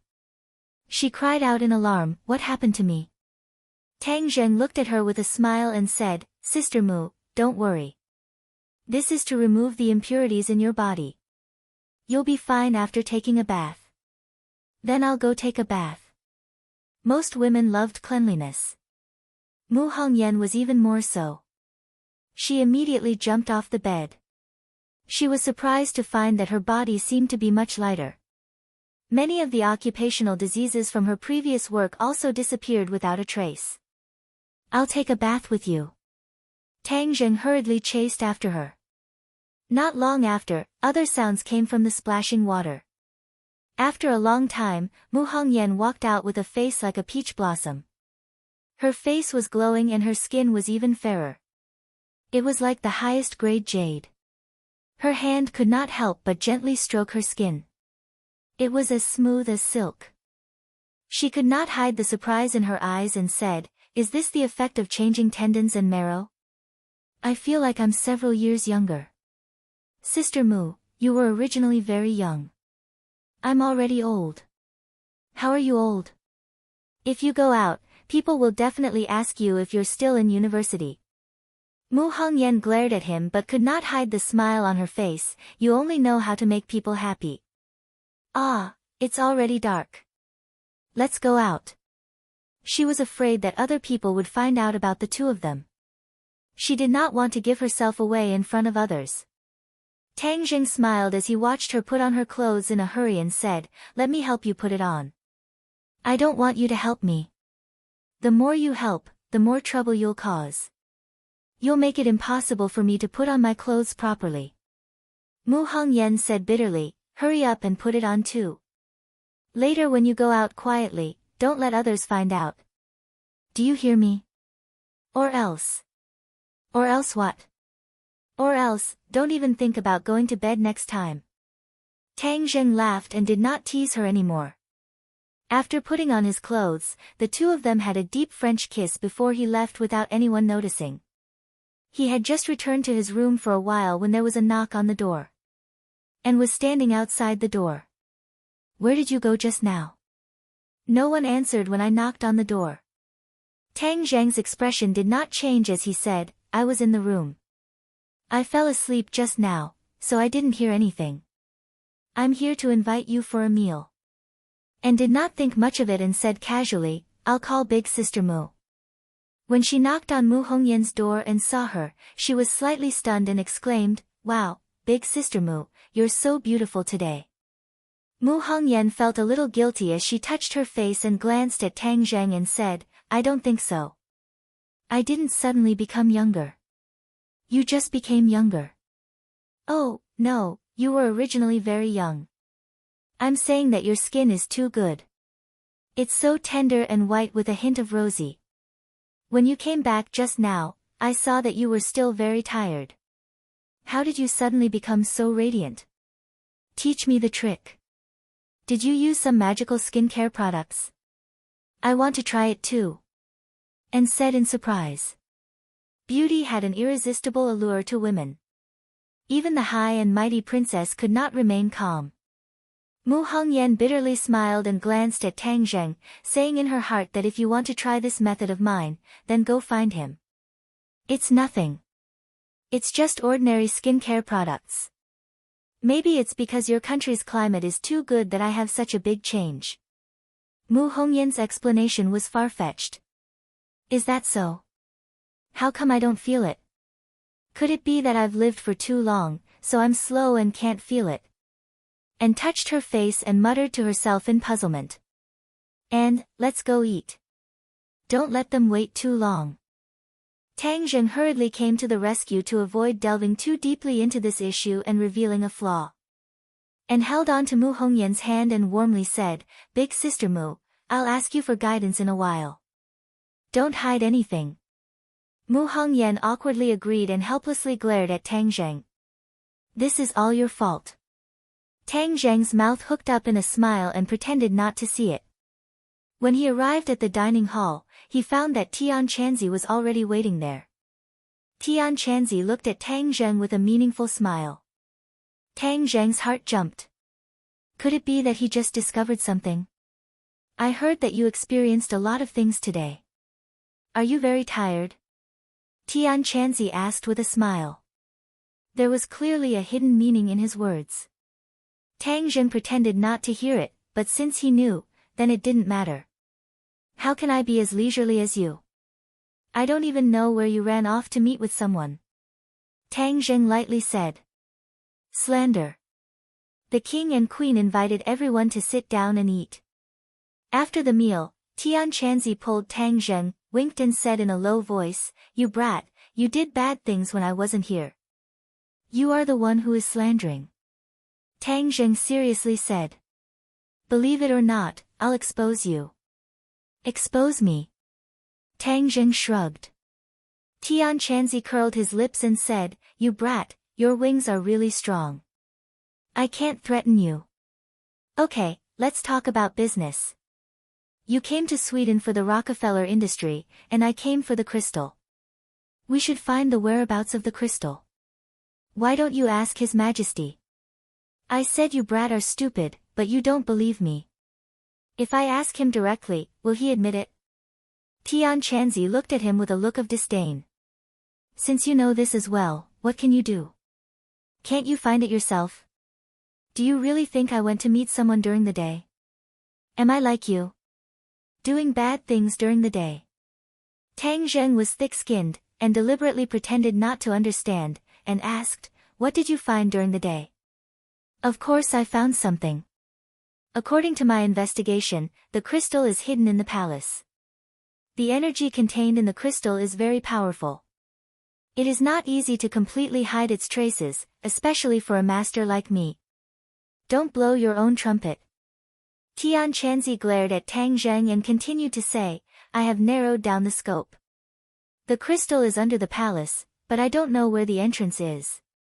So tonight we have to sneak in when no one is paying attention, and take out the crystal without anyone noticing. Oh, you want to steal something from your disciple's house. Who said it was stealing? It was just borrowing. Those things are useless to them.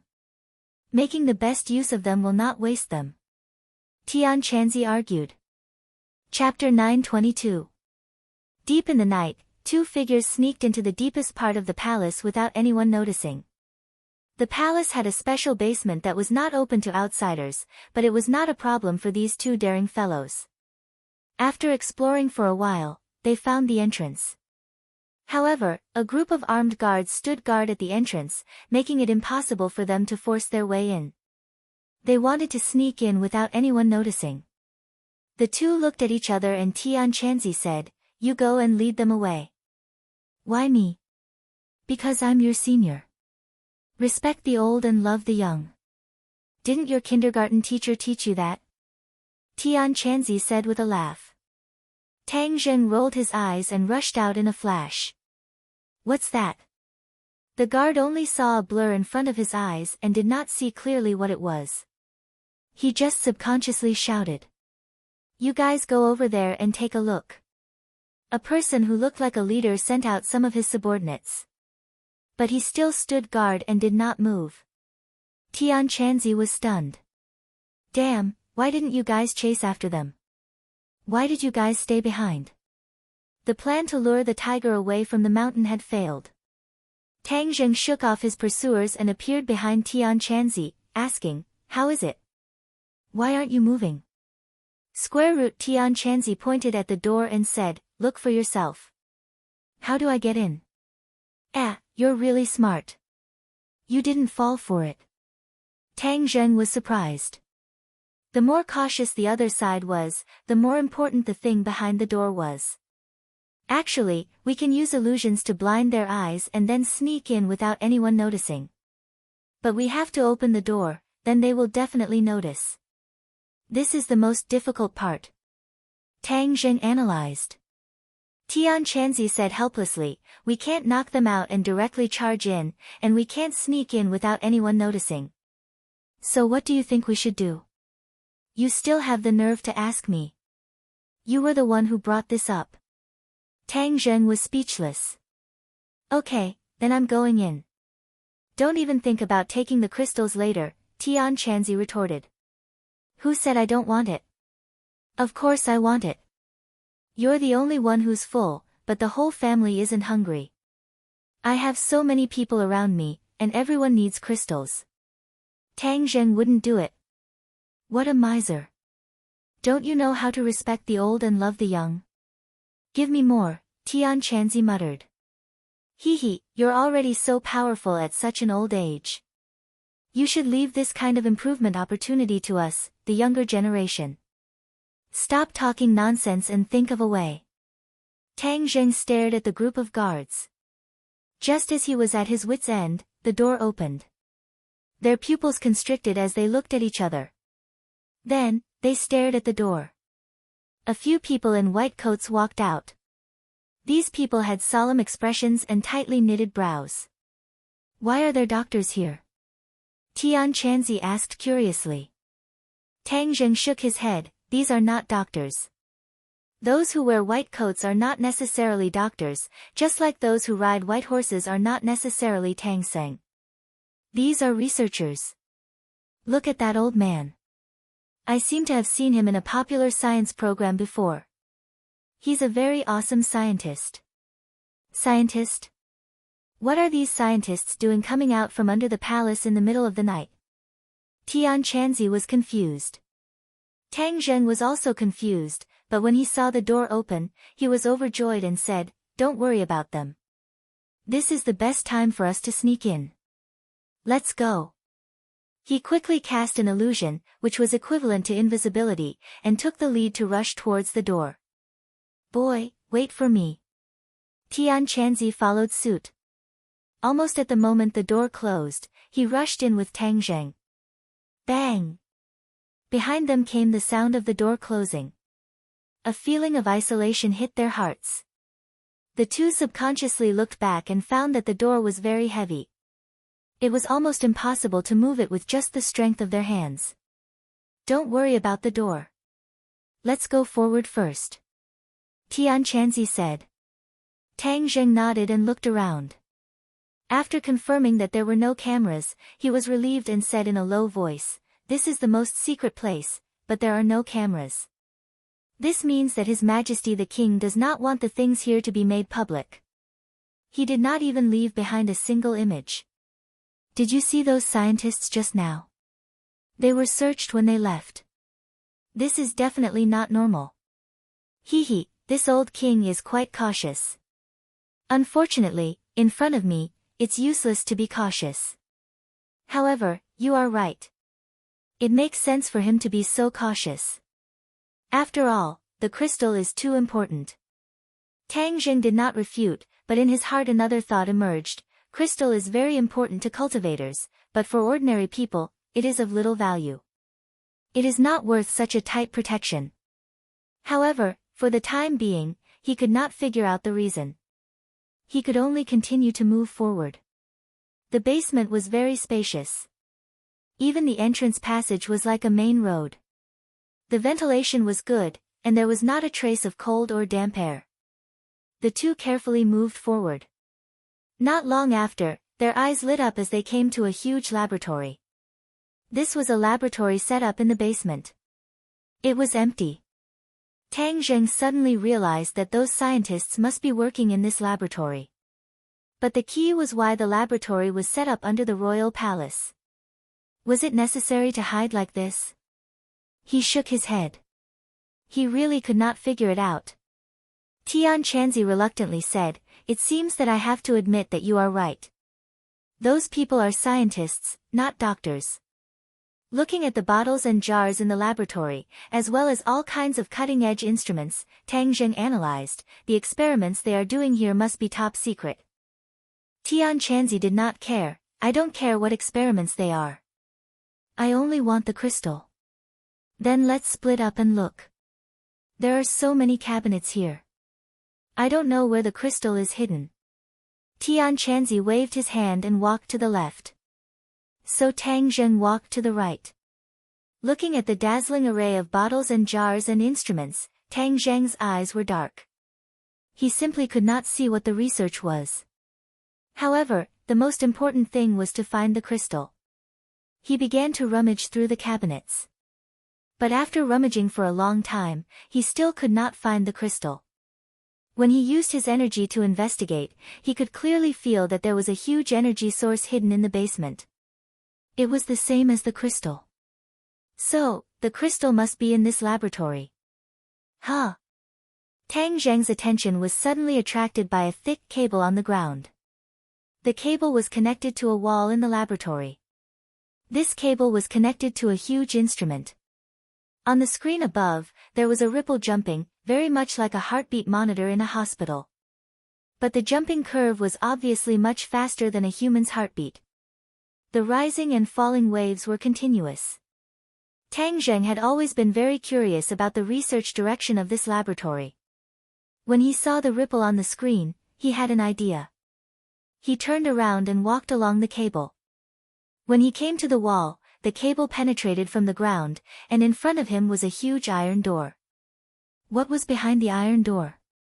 "Tang Zheng, hurry up and find the crystal." "What are you doing there?" "Facing the wall to reflect on your mistakes." Tian Chanzi saw Tang Zheng in a daze and kept urging him. "It's really strange. The crystal is clearly here. Why can't I find it?" Tang Zheng moved and shouted, "Tian Chanzi, come here. I think there is a situation here." "What's the situation?" Tian Chanzi rushed over like a gust of wind. He also saw the iron door and said in surprise, "You think the crystal is behind the door?" Tang Zheng shook his head and said he did not know. "Open the door and everything will be clear." Tian Chanzi could not wait. He pressed his hands on the iron door and pushed with all his strength. The iron door made a creaking sound, but it was not pushed open. "Hey, this is strange. I don't believe I can't push it open." Tian Chanzi stretched his body and angrily tried to push the iron door. "Ha!" Tang Zheng burst out laughing. Tian Chanzi turned around and looked at him. "What are you laughing at?" "Tian Chanzi, I'm laughing at how stupid you are." Tang Zheng could not help but say. "You are the stupid one," Tian Chanzi said in a bad mood. Tang Zheng shook his head and directly pressed a button next to the iron door. The iron door opened. "Ah, so it was that simple." Tian Chanzi was stunned. "Why didn't you say so earlier?" Tang Zheng laughed and said with a shrug, "I didn't have time to say it and you already used all your strength." "Who can you blame?" "You brat, you are deliberately making fun of me." Tian Chanzi helplessly glared at him. "Let's see what's inside first." Tang Zheng pointed inside and walked in. Tian Chanzi also hurriedly followed in. The space behind the iron door was not big, but there was an amber-like thing standing in front of them. A surge of energy hit them in the face. Tang Zheng could not help but take a deep breath.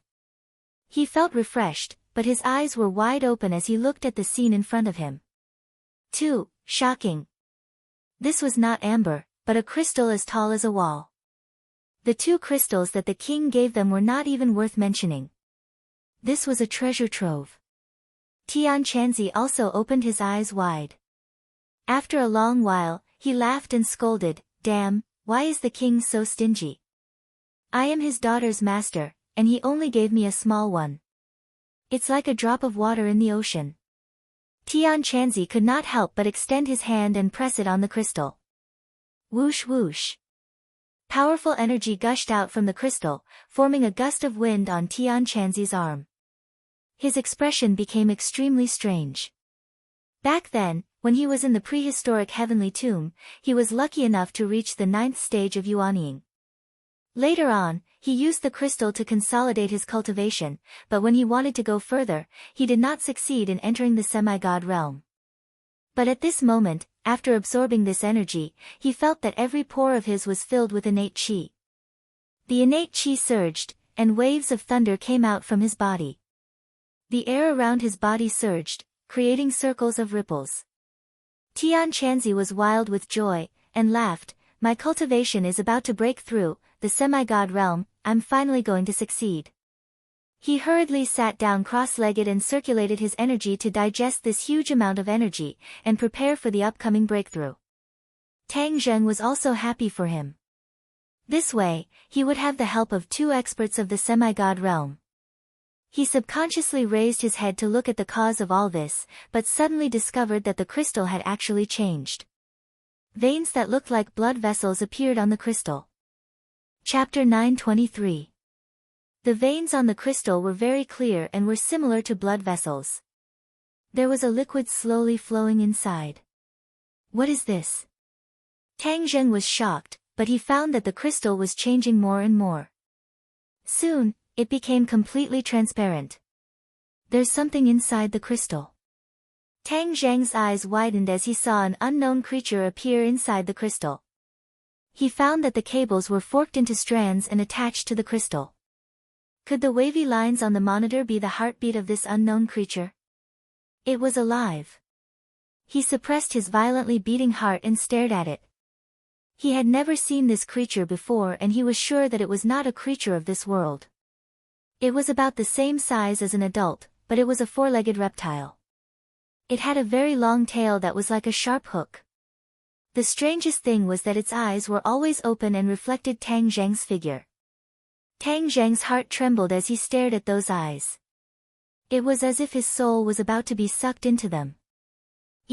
What are you standing there for?" Tian Chanzi's voice suddenly sounded in his ears. Tang Zheng's thoughts were interrupted. He turned his head to Tian Chanzi and said, "Tian Chanzi, quickly look at the East Delta 3, West, do you know what this is?" "What are you talking about?" "Let me tell you a piece of good news. You'll be jealous to death. I've already broken through to the deity transformation realm. If I meet the 100 Faces Star Sovereign in the future, I won't be completely helpless," Tian Chanzi said excitedly. Tang Zheng acted as if he didn't hear him and anxiously urged, "Don't talk about yourself. Look inside the crystal, there's an unknown creature." "What unknown creature?" "You stinking brat, even if you don't want to congratulate me, you don't have to find such an excuse to avoid me." Tian Chanzi's voice was a bit unhappy. "What did you say? You didn't see the unknown creature?" Tang Zheng was shocked and quickly turned his head. "Ah!" He couldn't help but cry out, "Where's that thing? How come it's gone?" It was clearly inside the crystal just now, and there were even vein-like arteries in the crystal. "Tang Zheng, are you dazzled by the surprise?" Tian Chanzi asked. Tang Zheng firmly shook his head. "I'm absolutely not seeing things. Just now, the crystal became transparent, and I saw an unknown creature inside." Seeing that Tang Zheng was so agitated and determined, Tian Chanzi frowned suspiciously. Was that really the case? He stared at the crystal. The crystal was not transparent, and it was no different from what he had seen before. "Did you find any clues?" Tang Zheng hurriedly asked. Tian Chanzi shook his head as he found nothing. "There's something strange about this crystal. Look at the cables connected to it. I suspect that they're used to detect the unknown creature inside the crystal. Moreover, there's a heartbeat, which means that it's a living creature. But I don't know why it was sealed in this crystal. Moreover, I suspect that it's not a creature from our world." Tang Zheng analyzed in an orderly manner. Crystal is rare. It said that it's an object from the outside world, and the old king also told you that this crystal was brought by a meteorite from outer space. This large crystal must be an object from outer space. If there's really something sealed in it, it must be an object from outer space. Tian Chanzi nodded, agreeing with Tang Zheng's statement. Human exploration of outer space was very limited. According to scientific theory, the creature sealed in this crystal was an alien creature. Human beings had been looking for evidence of the existence of alien creatures, but they didn't expect that the Swedish royal family would find it first. This also explained why the laboratory was built under the royal palace and was under such strict protection. However, this was only a scientific point of view. For Tang Zheng and Tian Chanzi, they knew about the big world and the small world. The so-called alien creature was a creature from another big world or small world. This wasn't impossible. After all, the existence of the outland and the world of ghosts had proven this point. Which world do you think it came from? Tang Zheng asked curiously. Tian Chanzi rolled his eyes. There are so many big worlds and small worlds. How could I know? However, if we want to find out what it is, it's easy to get it out. I don't think it's that easy. Tang Zheng muttered, if it's really that easy, those scientists would have already gotten it out for research. Why keep it in the crystal? Hee, what's difficult for those scientists, can it be difficult for me, Tian Chanzi? Tian Chanzi smiled proudly and didn't take it seriously. He directly slapped the crystal. The crystal only shook a few times, but it didn't crack as he expected. Huh? Tian Chanzi was surprised. He was very clear that the strength of his palm was enough to break the stone. This crystal was actually so strong. Ha, Tian Chanzi, now you know that it's too early to boast. Tang Zheng laughed. Tian Chanzi's cheeks were red with anger. He said bitterly, I don't believe that I can't handle this thing. Tian Chanzi didn't admit defeat. He slapped down again. This time, he used all his strength, but the crystal was still unbreakable. But what was unexpected was that the crystal changed. The blood vessel-like veins appeared again. Tian Chanzi subconsciously stopped and stared at the veins. Although Tang Zheng had seen it once, it was still difficult to hide the shock in his heart when he saw it again. After a while, the crystal became transparent. The unknown creature was vividly displayed in front of him. Heaven Monk's mouth was already wide open as he looked at this thing in disbelief. Especially that pair of eyes, it was firmly attracting people. What kind of monster is this? Tian Chanzi shook his head and exclaimed in surprise. Tang Zheng looked deeply at the unknown creature. He silently asked the inner demons and Qiyu in his heart. Unfortunately, the two of them didn't know its origin. Although they were powerhouses from ancient times, they were still powerhouses of this world. They didn't know much about other worlds. After all, they hadn't even explored the sky beyond heaven, let alone other worlds. Seeing Tian Chanzi looking at him, Tang Zheng helplessly shrugged and said, I can't answer you. Now you know that this crystal isn't that easy to split open, right? I'm afraid the king had to go through a lot of trouble to get those two crystals. Since they were able to get a little, then we can get a lot more. Tian Chanzi said, unwilling to give up. Tang Zheng looked at the unknown creature and shook his head, no, I don't think we need to cut it open.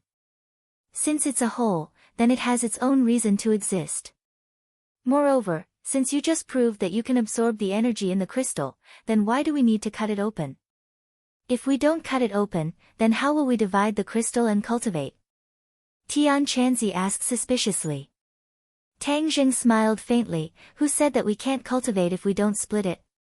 This crystal is dead, but we people are alive.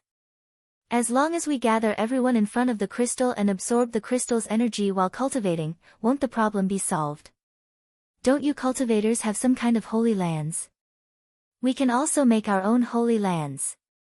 Tian Chanzi's eyes lit up and he praised, you little brat, your brain is really clever.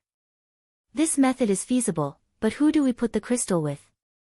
Tang Zheng laughed involuntarily and said generously, how about we put it with you? Are you really willing? With this, you can quickly improve your cultivation. Tian Chanzi looked at Tang Zheng in surprise. What's there to be reluctant about? You've helped me so much.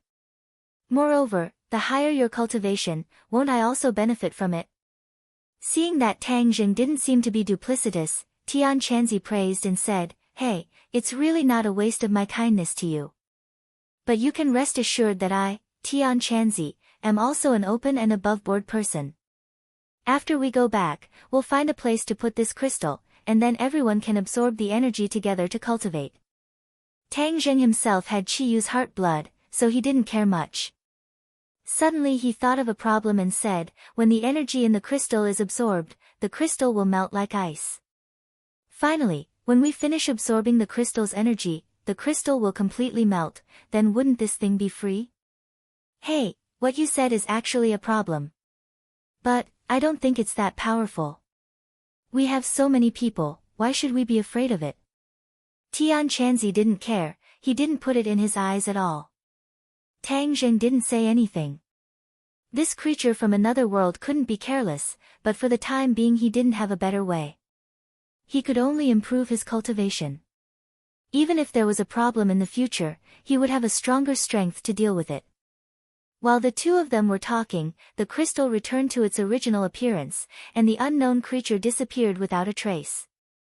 Tian Chanzi didn't hold back. With a wave of his hand, he wanted to put the crystal into his sumuru bag. Hey, strange, why isn't there any reaction? Tian Chanzi's eyes widened, as if he had seen a ghost. Why isn't there any reaction? Tang Zheng was also very surprised. Tian Chanzi stared at the crystal, somewhat anxiously said, it's really against me today, I don't believe it. Tian Chanzi held his breath, focused his mind, and cast a spell, trying to put the crystal into his sumuru bag. But the crystal still didn't have any reaction. The sumuru bag absorbed all things, and this had never happened before. It was too strange.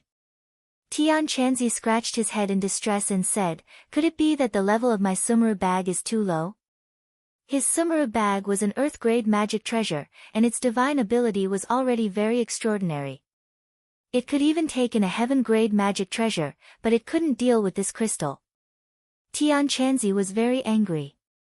This crystal was specifically against him. He used all his skills and sweated, but there was no reaction. He was about to go crazy. Damn crystal, why is my sumuru bag not working? Are you trying to anger me to death? Tian Chanzi fiercely kicked the crystal a few times and roared angrily. This was like seeing a delicious meal, but there was no way to eat it. This feeling was really unpleasant. Looking at his helpless appearance, Tang Zheng couldn't help but laugh. Tian Chanzi, why are you so angry with the crystal? Let's think of a way. We can't just not take it, right? Chapter 924.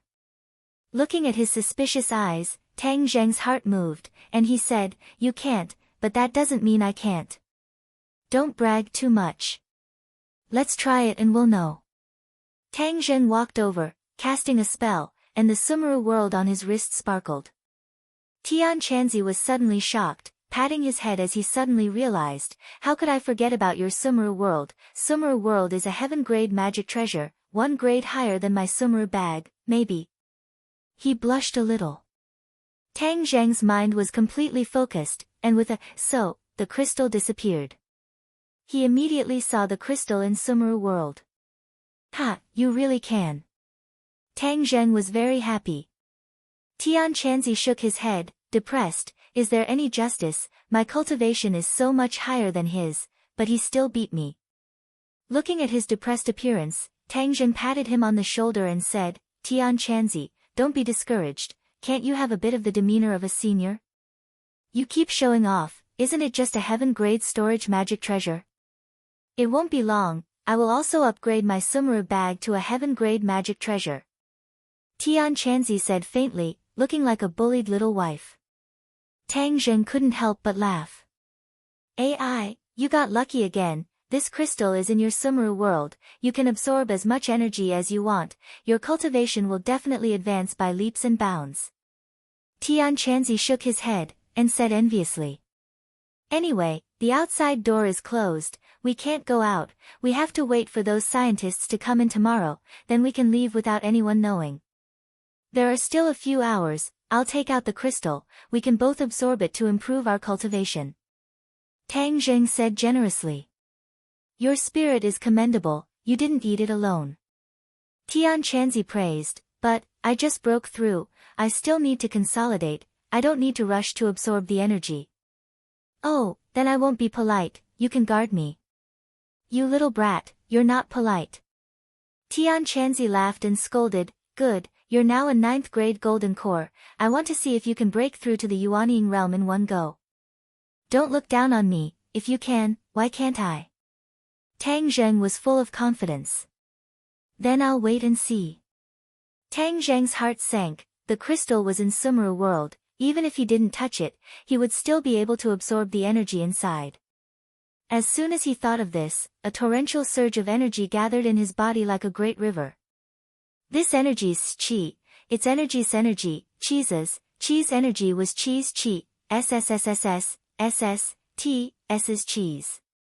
At the same time, he also found that once he absorbed the energy, the crystal would become transparent, and the unknown creature inside would stand lifelike in front of him. He didn't care, his mind was focused on cultivation, but he didn't notice the two deep and mysterious eyes rolling. Hey, Chiyu, you're really lucky, young man, with this crystal, you don't need to keep absorbing your blood, you can preserve your strength. The inner demons suddenly said. Chiyu was shocked, and angrily retorted, inner demons, what nonsense are you talking about? He was afraid that Tang Zheng would continue to have ideas about the blood. The inner demons didn't intend to let him go, and continued, I'm not talking nonsense, if your blood is fine, then it's possible for you to occupy the young man's body in the future, right? You're trying to drive a wedge between us, if you let me escape, I'll kill you at all costs. Chiyu angrily shouted. Do you dare? If you kill me, I'll occupy your body, this seems to be a good deal. You didn't dare to do this in the past, after so many years, could it be that your courage has grown? I don't think so. The inner demon's voice was full of provocation, making Chiyu furious, but there was nothing he could do.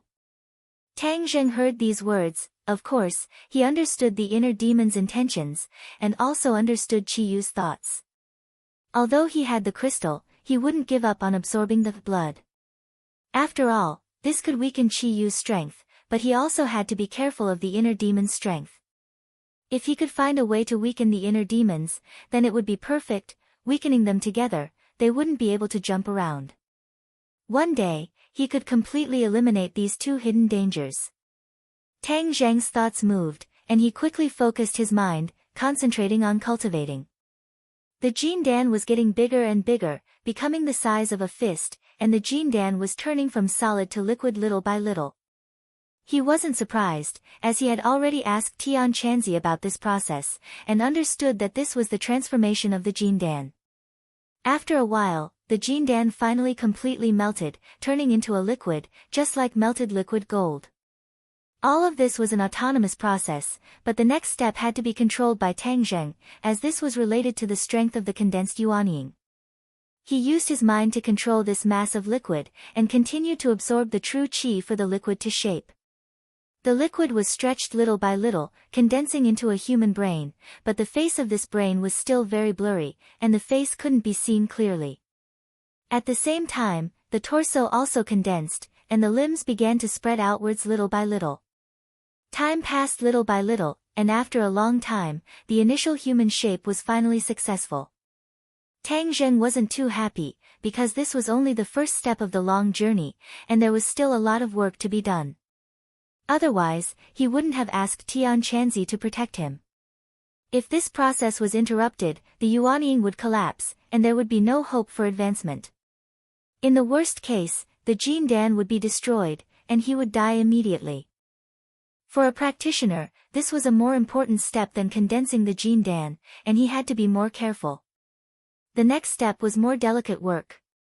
He began to control the true qi to attack the various parts of the yuanying, gradually making each part no different from a real person, and even the lines on the palm appeared. This was a delicate sculpting process, just like sculpting a puppet, except that he was sculpting yuanying. Gradually, the outline of the face became clear, and it turned out to be a miniature version of Tang Zheng. Yes, yuanying was a miniature version of a practitioner. Once the yuanying was mastered, one would have all kinds of supernatural powers in the future. Phew! It was a success. Tang Zheng lightly panted, his brain tense, and he was in a state of high tension. Even his vest was soaked. A yuanying identical to Tang Zheng appeared. However, it was only the appearance that was the same, but the inside of the body was different. His future work was to transform the yuanying into a yuanying that was identical to himself, and this was the entire cultivation content of the yuanying realm. When the yuanying was transformed into a yuanying that was identical to himself, he would successfully cross the yuanying realm and reach the soul formation realm. The soul formation realm was to transform the yuanying into something other than its appearance, and to give it intelligence. Yuanying was equivalent to a new life, and it was connected to the mind of the practitioner. When the soul formation realm ended, and the practitioner entered the Mahayana realm, the yuanying would be able to leave the body of the practitioner and roam the world. This was equivalent to a real clone, an extension of the mind, and it was very powerful. Back then, the 100 Faces Star Lord had created many clones. They seemed real, but in fact, they were just appearances. Each clone could not be compared to the real body, and could not reach the strength of the real body. However, yuanying was different. The yuanying could be the same strength as the real body. When the yuanying cultivated, the real body could also enjoy the increase in power. This was why when two people cultivated together, it would naturally be twice the result with half the effort. Of course, the further one cultivated, the more difficult it would be. Without the help of the yuanying, it would be difficult to cultivate in the Mahayana realm. There's still a long way to go. Tang Zheng could not help but sigh to himself. However, looking at himself that was identical to himself, he felt a sense of accomplishment. The strength of the yuanying was related to the carving skills of the cultivator. Tang Zheng cultivated the flying immortals from heaven, which was very helpful in controlling his true qi, so he could control his true qi to do such fine work. If a carver were to do this, I'm afraid it would be better. Tang Zheng was whimsical. However, as soon as this thought appeared, it was as if a bolt of lightning flashed in his mind, and he was stunned. The ancient clear heaven scroll, which had been silent, had a reaction. The ancient clear heaven scroll was a set of vital cultivation techniques that led him on the path of cultivation. It was also the foundation of his cultivation. Ever since he started cultivating it, there was nothing too unusual about the ancient clear heaven scroll. Nevertheless, when this thought flashed through his mind, the ancient clear heaven scroll underwent a huge change. The words on the ancient scroll floated up and combined with each other to form another set of words. What's this? Tang Zheng was really shocked. He did not miss a single word and read the text very carefully. He could not calm down. This was because the text was a set of methods to sculpt the yuanying. Moreover, there was a set of carving knife techniques that was so superb that he was almost stunned. Although he was not a carving master, he could tell that this set of knife techniques had the ability to transform something rotten into something magical. He was just envious of a carving master, and now this superb carving knife technique appeared. He wondered why he was so lucky. The ancient clear heaven scroll has never changed before. Could it be that it will only change after I reach the yuanying realm? He was a smart person. After carefully thinking about it, he gradually understood. So it turns out that the ancient clear heaven scroll only exerts its power at the back. Only when my cultivation reaches the nascent soul stage will it gradually reveal its mystical aspects. No wonder Heaven Monk and the demon clan fought to the death for it. If he told this news to Tian Chanzi, who knew what he would think? Tang Zheng mischievously thought. He suppressed the messy thoughts in his mind. Because the promotion process was not over, he had to guide the true qi to enter the yuanying realm. Only when the true Qi entered the Yuanying realm could he truly step into the Yuanying realm. The true Qi entered the Yuanying realm. The Yuanying realm was formed by the condensation of the golden core, so it was naturally golden. Without any warning, a ball of true fire in the brain's sea of consciousness quickly entered the dantian along the meridians. The purple true fire and true Qi merged into one and entered the Yuanying realm. Chapter 925. The golden light around the Yuanying gradually faded, and a purple light began to spread from the inside out. Tang Zheng's lips curled into a smile. His dantian had gradually transformed into a purple palace, and this purple color was a sign of the transformation. Now that his purple palace had reached the large success stage, the Yuanying no longer had a trace of gold, and was now a light purple color. In the future, the higher his cultivation, the deeper the purple color of the Yuanying would become. Looking at the purple light emitting from the inside out of the Yuanying, Tang Zheng smiled with satisfaction. It was a success. He had successfully advanced to the first-grade Yuanying realm. Hey, you little brat, you really succeeded. First-grade Yuanying realm, this crystal's energy is truly powerful. Tian Chanzi exclaimed in admiration. Tang Zheng raised his eyebrows and said, "That's because my innate talent is extraordinary. Didn't you just say that it was impossible for me to succeed?" Cough cough. Tian Chanzi awkwardly coughed and said with a guilty conscience, "Horses can make mistakes, and people can make mistakes. I also have times when I make mistakes. Just you wait, there will be a day when I surpass you." Tang Zheng was full of confidence. Tian Chanzi's face stiffened and said with a guilty conscience, "Don't bite off more than you can chew." Although he said that, with Tang Zheng's terrifying cultivation speed, that day really wouldn't be too far away. Tian Chanzi felt an unprecedented pressure. Tang Zheng chuckled and didn't continue to discourage Tian Chanzi.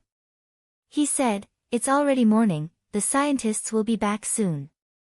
Then let's wait and make preparations. Hee, I really want to see their expressions when they discover that the crystal disappeared."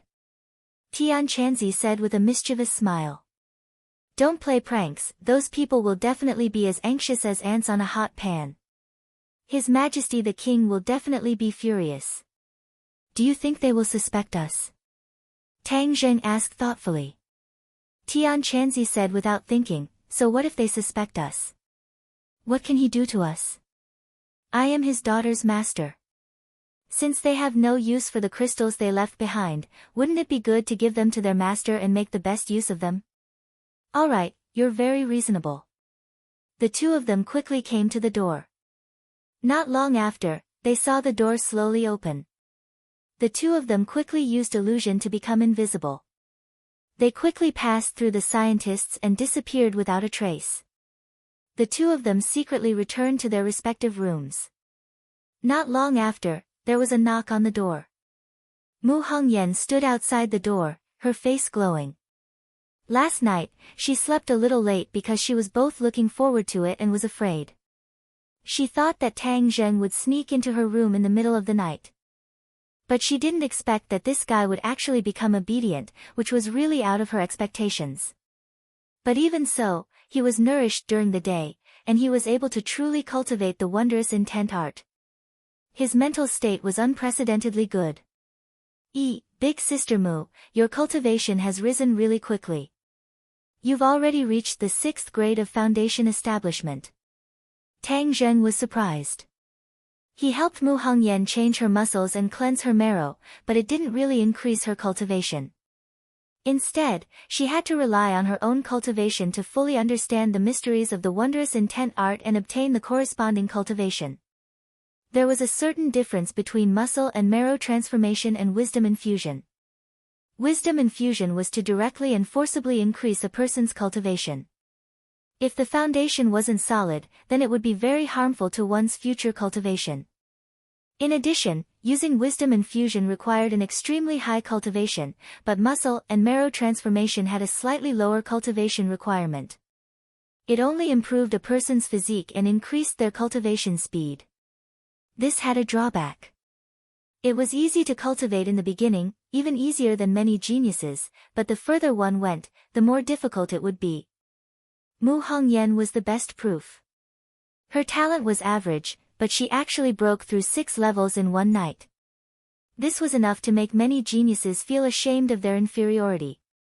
Even if it was Tang Zheng, he was completely outclassed. But in the future, her cultivation would be more difficult than Tang Zheng's. But Tang Zheng was confident that when his cultivation increased in the future, he would be able to find a way to solve this problem. Mu Hongyan happily said, "This is all thanks to you. I never thought that I would have a day like this. This is what you deserve." Big Sister Mu still has to work hard and strive to reach a higher cultivation. I will find a magic weapon for you. Magic weapon, really? Mu Hongyan's eyes lit up, and then she looked at him with a strange expression. The other people's magic weapons were also given by you, right? Could it be that only after becoming your woman can I have a magic weapon? Tang Zheng almost choked on his own saliva. He never expected that she would ask such a tricky question. He resentfully said, "How could that be? In the past, I always thought that you were honest, but now I know that I was wrong. I saw that Shi, Ding Dang, and Qing Mei all have magic weapons that you gave them. Could it be that they are all your women?" "Oh, that's not right.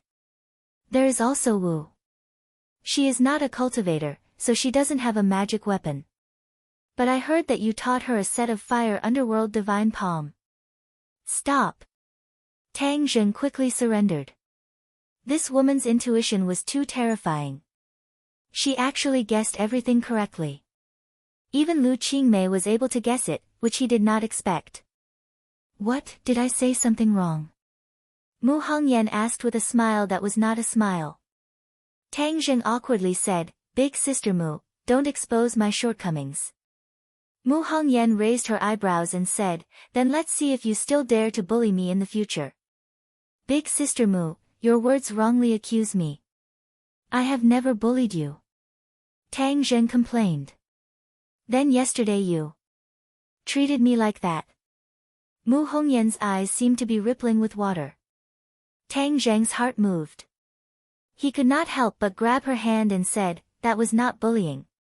Mu Hongyan's breathing became hurried. She fiercely glared at him and said, "Do you want to die? You dare to mess around in front of the gate? You two woke up so early." And walked over from behind. Mu Hongyan acted as if she had been electrocuted. She quickly retracted her hand and said with a guilty conscience, "I came to find him to discuss work." "You two are so serious. Discussing work so early." And did not pay attention to Mu Hongyan's expression. Her eyes were shining as she stared at Tang Zheng and asked, "Let's go to a new place to play today." "You're still playing? Yesterday you almost lost your life. Don't I have you? You are my knight. No one can even think of harming me." And firmly said, "I'm not that powerful. It's better to be safe than sorry. His Majesty will definitely not let you out. Don't look at me like that. I won't sneak out with you again." Tang Zheng mercilessly refused. And pouted and said unhappily, "Why is there no sentiment at all? Annoying. Sister Mu, let's talk about business. Today we will continue to receive the corresponding industries. Although there are people stirring up trouble, we cannot panic." Tang Zheng did not pay attention to An and said directly to Mu Hongyan. Mu Hongyan looked deeply at him and said, "I can take care of these things by myself. No, this time the enemy is in the dark and we are in the light. I'm worried that they won't play by the rules and will harm you." Tang Zheng insisted. "Is it that exaggerated? Isn't this just a business operation?" Mu Hongyan disagreed. Tang Zheng smiled faintly, "It's not as simple as you think." He suspected that the real culprit who tried to assassinate An yesterday was related to the person who intercepted the goods. Because, these two matters were too strange. However, this was only a guess and there was no way to prove it. Mu Hongyan saw that he was so insistent and could not say anything more. She had no choice but to nod in agreement. "Then take me with you." and begged. Will His Majesty allow it? Moreover, haven't you always been clamoring for Tian Chanzi to give you pointers in your cultivation? This is a once-in-a-lifetime opportunity. In the future, if he slips away again, you won't be able to find him even if you want to. Tang Zheng said. He and Tian Chanzi took the crystal. If and when to ask Tian Chanzi for advice at this time, he would definitely give her pointers without reservation. It was a kind of compensation. Really? Although Anne was a bit unhappy, she was still very interested in cultivation. Her attention was immediately diverted. Of course, if he doesn't give you pointers with all his heart, I will find him and help you vent your anger. Okay, I'll go now. And happily left. Mu Hongyan looked meaningfully at Tang Zheng. Her lips curled into a smile and said, You really know how to coax girls. I'm doing this for her own good. How is this coaxing? I don't know how many women will fall into this big net you weave. Mu Hongyan sighed. Tang Zheng deliberately pretended not to hear and said, Let's go take care of business. Mu Hongyan did not pursue the matter and let him go for the time being. The two of them went to find Bruce. He was the most knowledgeable about business matters, so naturally he was there. Bruce was standing in front of the king's door. His face was deathly pale. From behind the door came the king's angry voice. Tang Zheng's heart moved. The king must know about the disappearance of the crystal. But he still asked, Bruce, what happened? Bruce's face tightened as he said, Nothing. The matter of the crystal was top secret. How could he tell Tang Zheng? Oh, that's good. Today we still have to go out. I wonder if it's convenient for you. Bruce hesitated for a moment and said, I'll go report to His Majesty and then make a decision. Okay. Bruce pushed open the door and walked in. Tang Zheng vaguely saw several people in white coats. There were also several guards guarding the laboratory. What happened? Mu Hongyan curiously asked. Tang Zheng shook his head. He pretended to be at a loss and said, I don't know. His Majesty the King has always been gentle and refined. He is very gentlemanly. I've never seen him so angry. Mu Hongyan curiously said. Tang Zheng faintly smiled. Of course the king would be angry. The crystal went missing under the palace's layers of protection. This was indeed a serious matter. If this could happen, then wouldn't it mean that he could be killed in his sleep without anyone knowing? The so-called gentlemanly demeanor would naturally disappear under this kind of fatal threat. The king's face flushed red. The bridge of his nose was bright red. He angrily roared, If you don't know what happened, then how did you protect it? Can something disappear for no reason? Everyone trembled in fear. The guards guiltily explained, Your Majesty. We guarded it closely. If someone really stole the crystal, it would be impossible for them to escape our eyes. That is the truth. Did I wrongly accuse you? The king angrily asked. The guards all lowered their heads. This was something that could not be explained by science. Chapter 926. After listening to Bruce's words, the king's anger subsided a little and he said, Then you go. Remember, if someone is causing trouble, it must not be simple. Find out who is behind this. Yes, your subordinate understands. Bruce took the order and left. The king looked at Tang Zheng from a distance through the crack in the door and muttered to himself, There are several royal families in other countries who have long known that I have crystals, and they have been coveting this thing for a long time. Could it be that they are behind this? But their methods are too clever. They did not leave any traces, which is not their style. Your Majesty, this is simply a godlike method. We really can't figure out where we lost. The guard said with annoyance. The king snorted heavily, Since you don't know where we lost, then investigate and find out the reason. Yes. The guard retreated as if he had been pardoned, leaving only a few scientists in white coats. The king sat back heavily in his chair and said, Has your research made no progress? The scientists in white coats lowered their heads in shame. "Your Majesty, we have tried our best. We have tried many methods, even using lasers, but there was no way to open the crystals. We tried every means to get 2 of them, and we have already given them to your Majesty." The king subconsciously recalled the scene when Tang Jiu got the crystals. There was no doubt that crystals were very important to cultivators. These crystals were also very important to the royal family. If there was a way to collect the energy in the crystals, then the level of technology would definitely be a qualitative leap. However, all of this did not succeed. Why can cultivators absorb the energy in the crystals? I should have asked and to try it earlier. He regretted it. In fact, he invited Tian Chanzi to come to Sweden because he had a lot of selfish motives. Ever since he knew that Tang Zhen got rid of Nicholas and pulled down the sword of Damocles that had been hanging over their heads for hundreds of years, the king was very fond of the means of cultivators. And was too weak to explain the essence of cultivators, so he wanted to use Tian Chanzi's means to turn the elites of the Swedish royal family into cultivators. In this way, the country would definitely rise rapidly, and the royal families of European countries would not be his opponents. In the future, it would be easy to fight against the Rothschild family. This was killing many birds with one stone.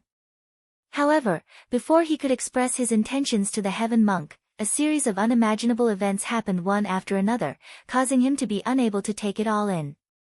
He actually did not have the time to talk to the heaven monk alone. Then, is there any news about the unknown creature in the crystal? The king asked, unwilling to give up. The whitecoats all shook their heads. We've looked through all the literature, but we've never seen such a creature. This is an extraterrestrial creature, we don't have any relevant information. The king was getting angrier and angrier. He waved his hand to dismiss the crowd and summoned Bezer. Bezer walked over with large strides, the smell of iron and blood coming from his body. The king frowned and asked, "Do you have any leads on the mole?" "Fortunately, I did not disappoint you. I have found out who the mole is."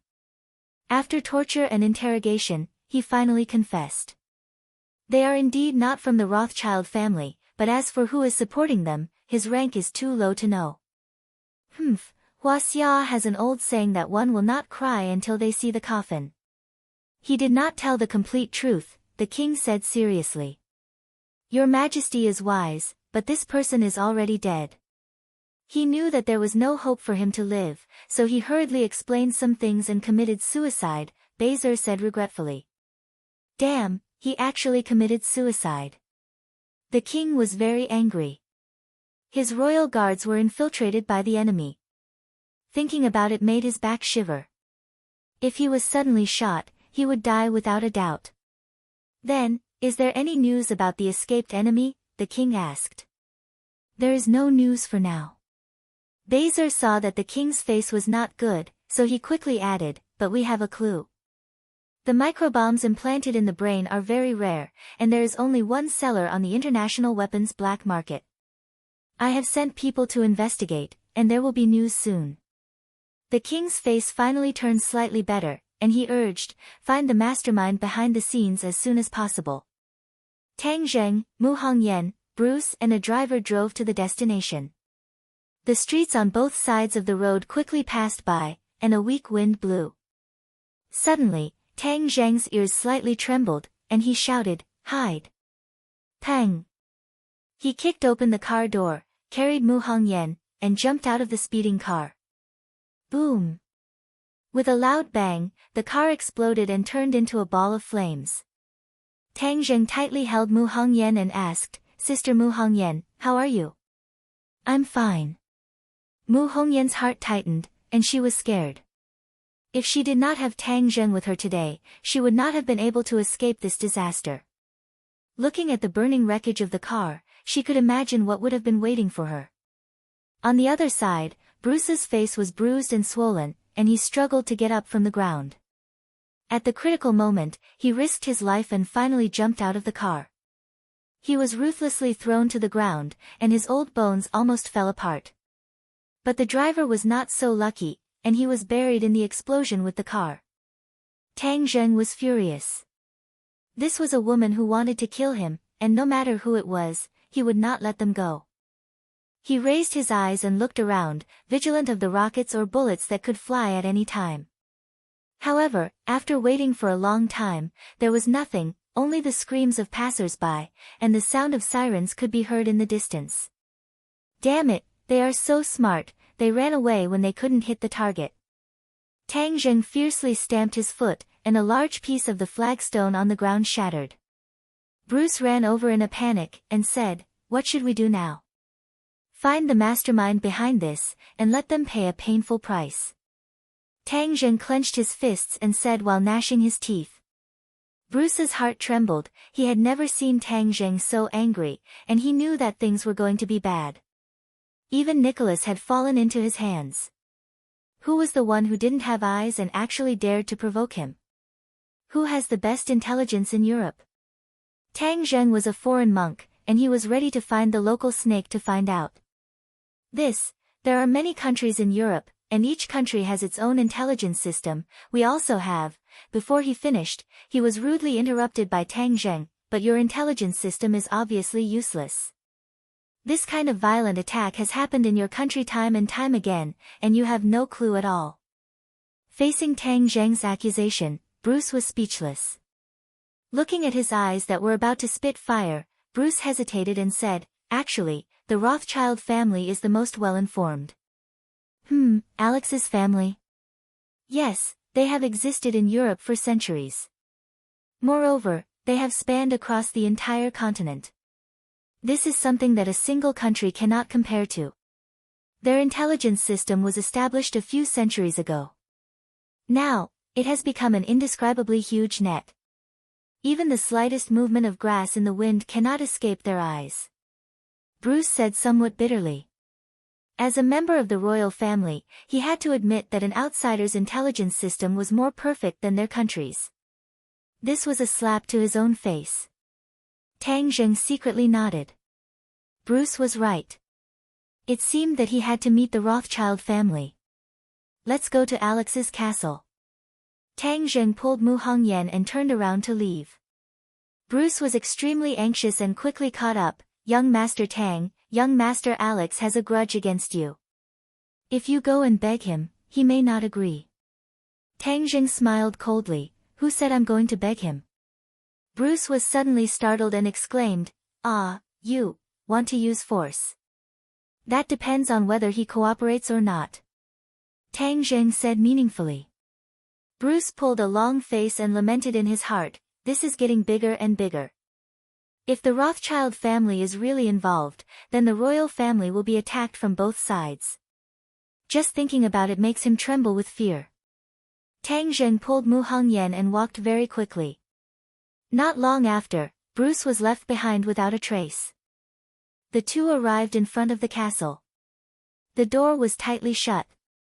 Mu Hongyan looked at the classical and magnificent castle and said, "If I had a castle like this, I would be satisfied." "I'll give you a ride," Tang Zheng said. "You don't have a castle?" Mu Hongyan laughed involuntarily. "I don't, but the Rockefeller family's property definitely has a castle." Mu Hongyan recalled the information she had read. It was indeed so. She excitedly nodded, "Good. But this castle is very good." "You like this castle? Then let's buy it. This belongs to Alex's family. His family doesn't lack money. Why would they sell it?" Mu Hongyan shook her head and said in disbelief. Seeing that she really liked this castle, Tang Zheng's heart moved. He domineeringly said, "My woman, even if she likes the stars in the sky, I will find a way to pluck them and give them to her. It's just a castle, what's impossible about it?" Mu Hongyan's eyes lit up. At this moment, she felt that no words of love in the world were better than these words. Although she was past the age of dreaming, these words inadvertently hit the softest part of her heart. She held on to Tang Zheng's hand even tighter. "No wonder so many women are like moths to a flame. It's because your flame is too hot," Mu Hongyan sincerely said. Creak. A small window next to the door suddenly opened. A person appeared and asked the two who they were looking for. "Alex." When the other side heard this name, his expression turned cold. He asked, "Do you two have an appointment?" "No. Sorry, without an appointment, our young master will not receive guests." Pretentious. Tang Zheng lightly said these two words. With a tap of his foot, he soared into the air and lightly took a step in the air. Peng peng. He and Mu Hongyan landed in the courtyard. The guards at the gate were dumbstruck. They watched the two of them stride into the castle, not knowing what to do. A group of people suddenly rushed out of the castle. They looked at the two of them with vigilance and loudly shouted for them to stop. The two of them turned a deaf ear to them and continued forward. Immediately, these people rushed towards the two of them. Their attacks were layered and had a tacit understanding. However, their strength could not compare to Tang Zheng's. They were like ants trying to shake a big tree. They were all sent flying in all directions. The battle had ended before it even started. This scene was clearly seen by Alex, who was standing at the window on the second floor.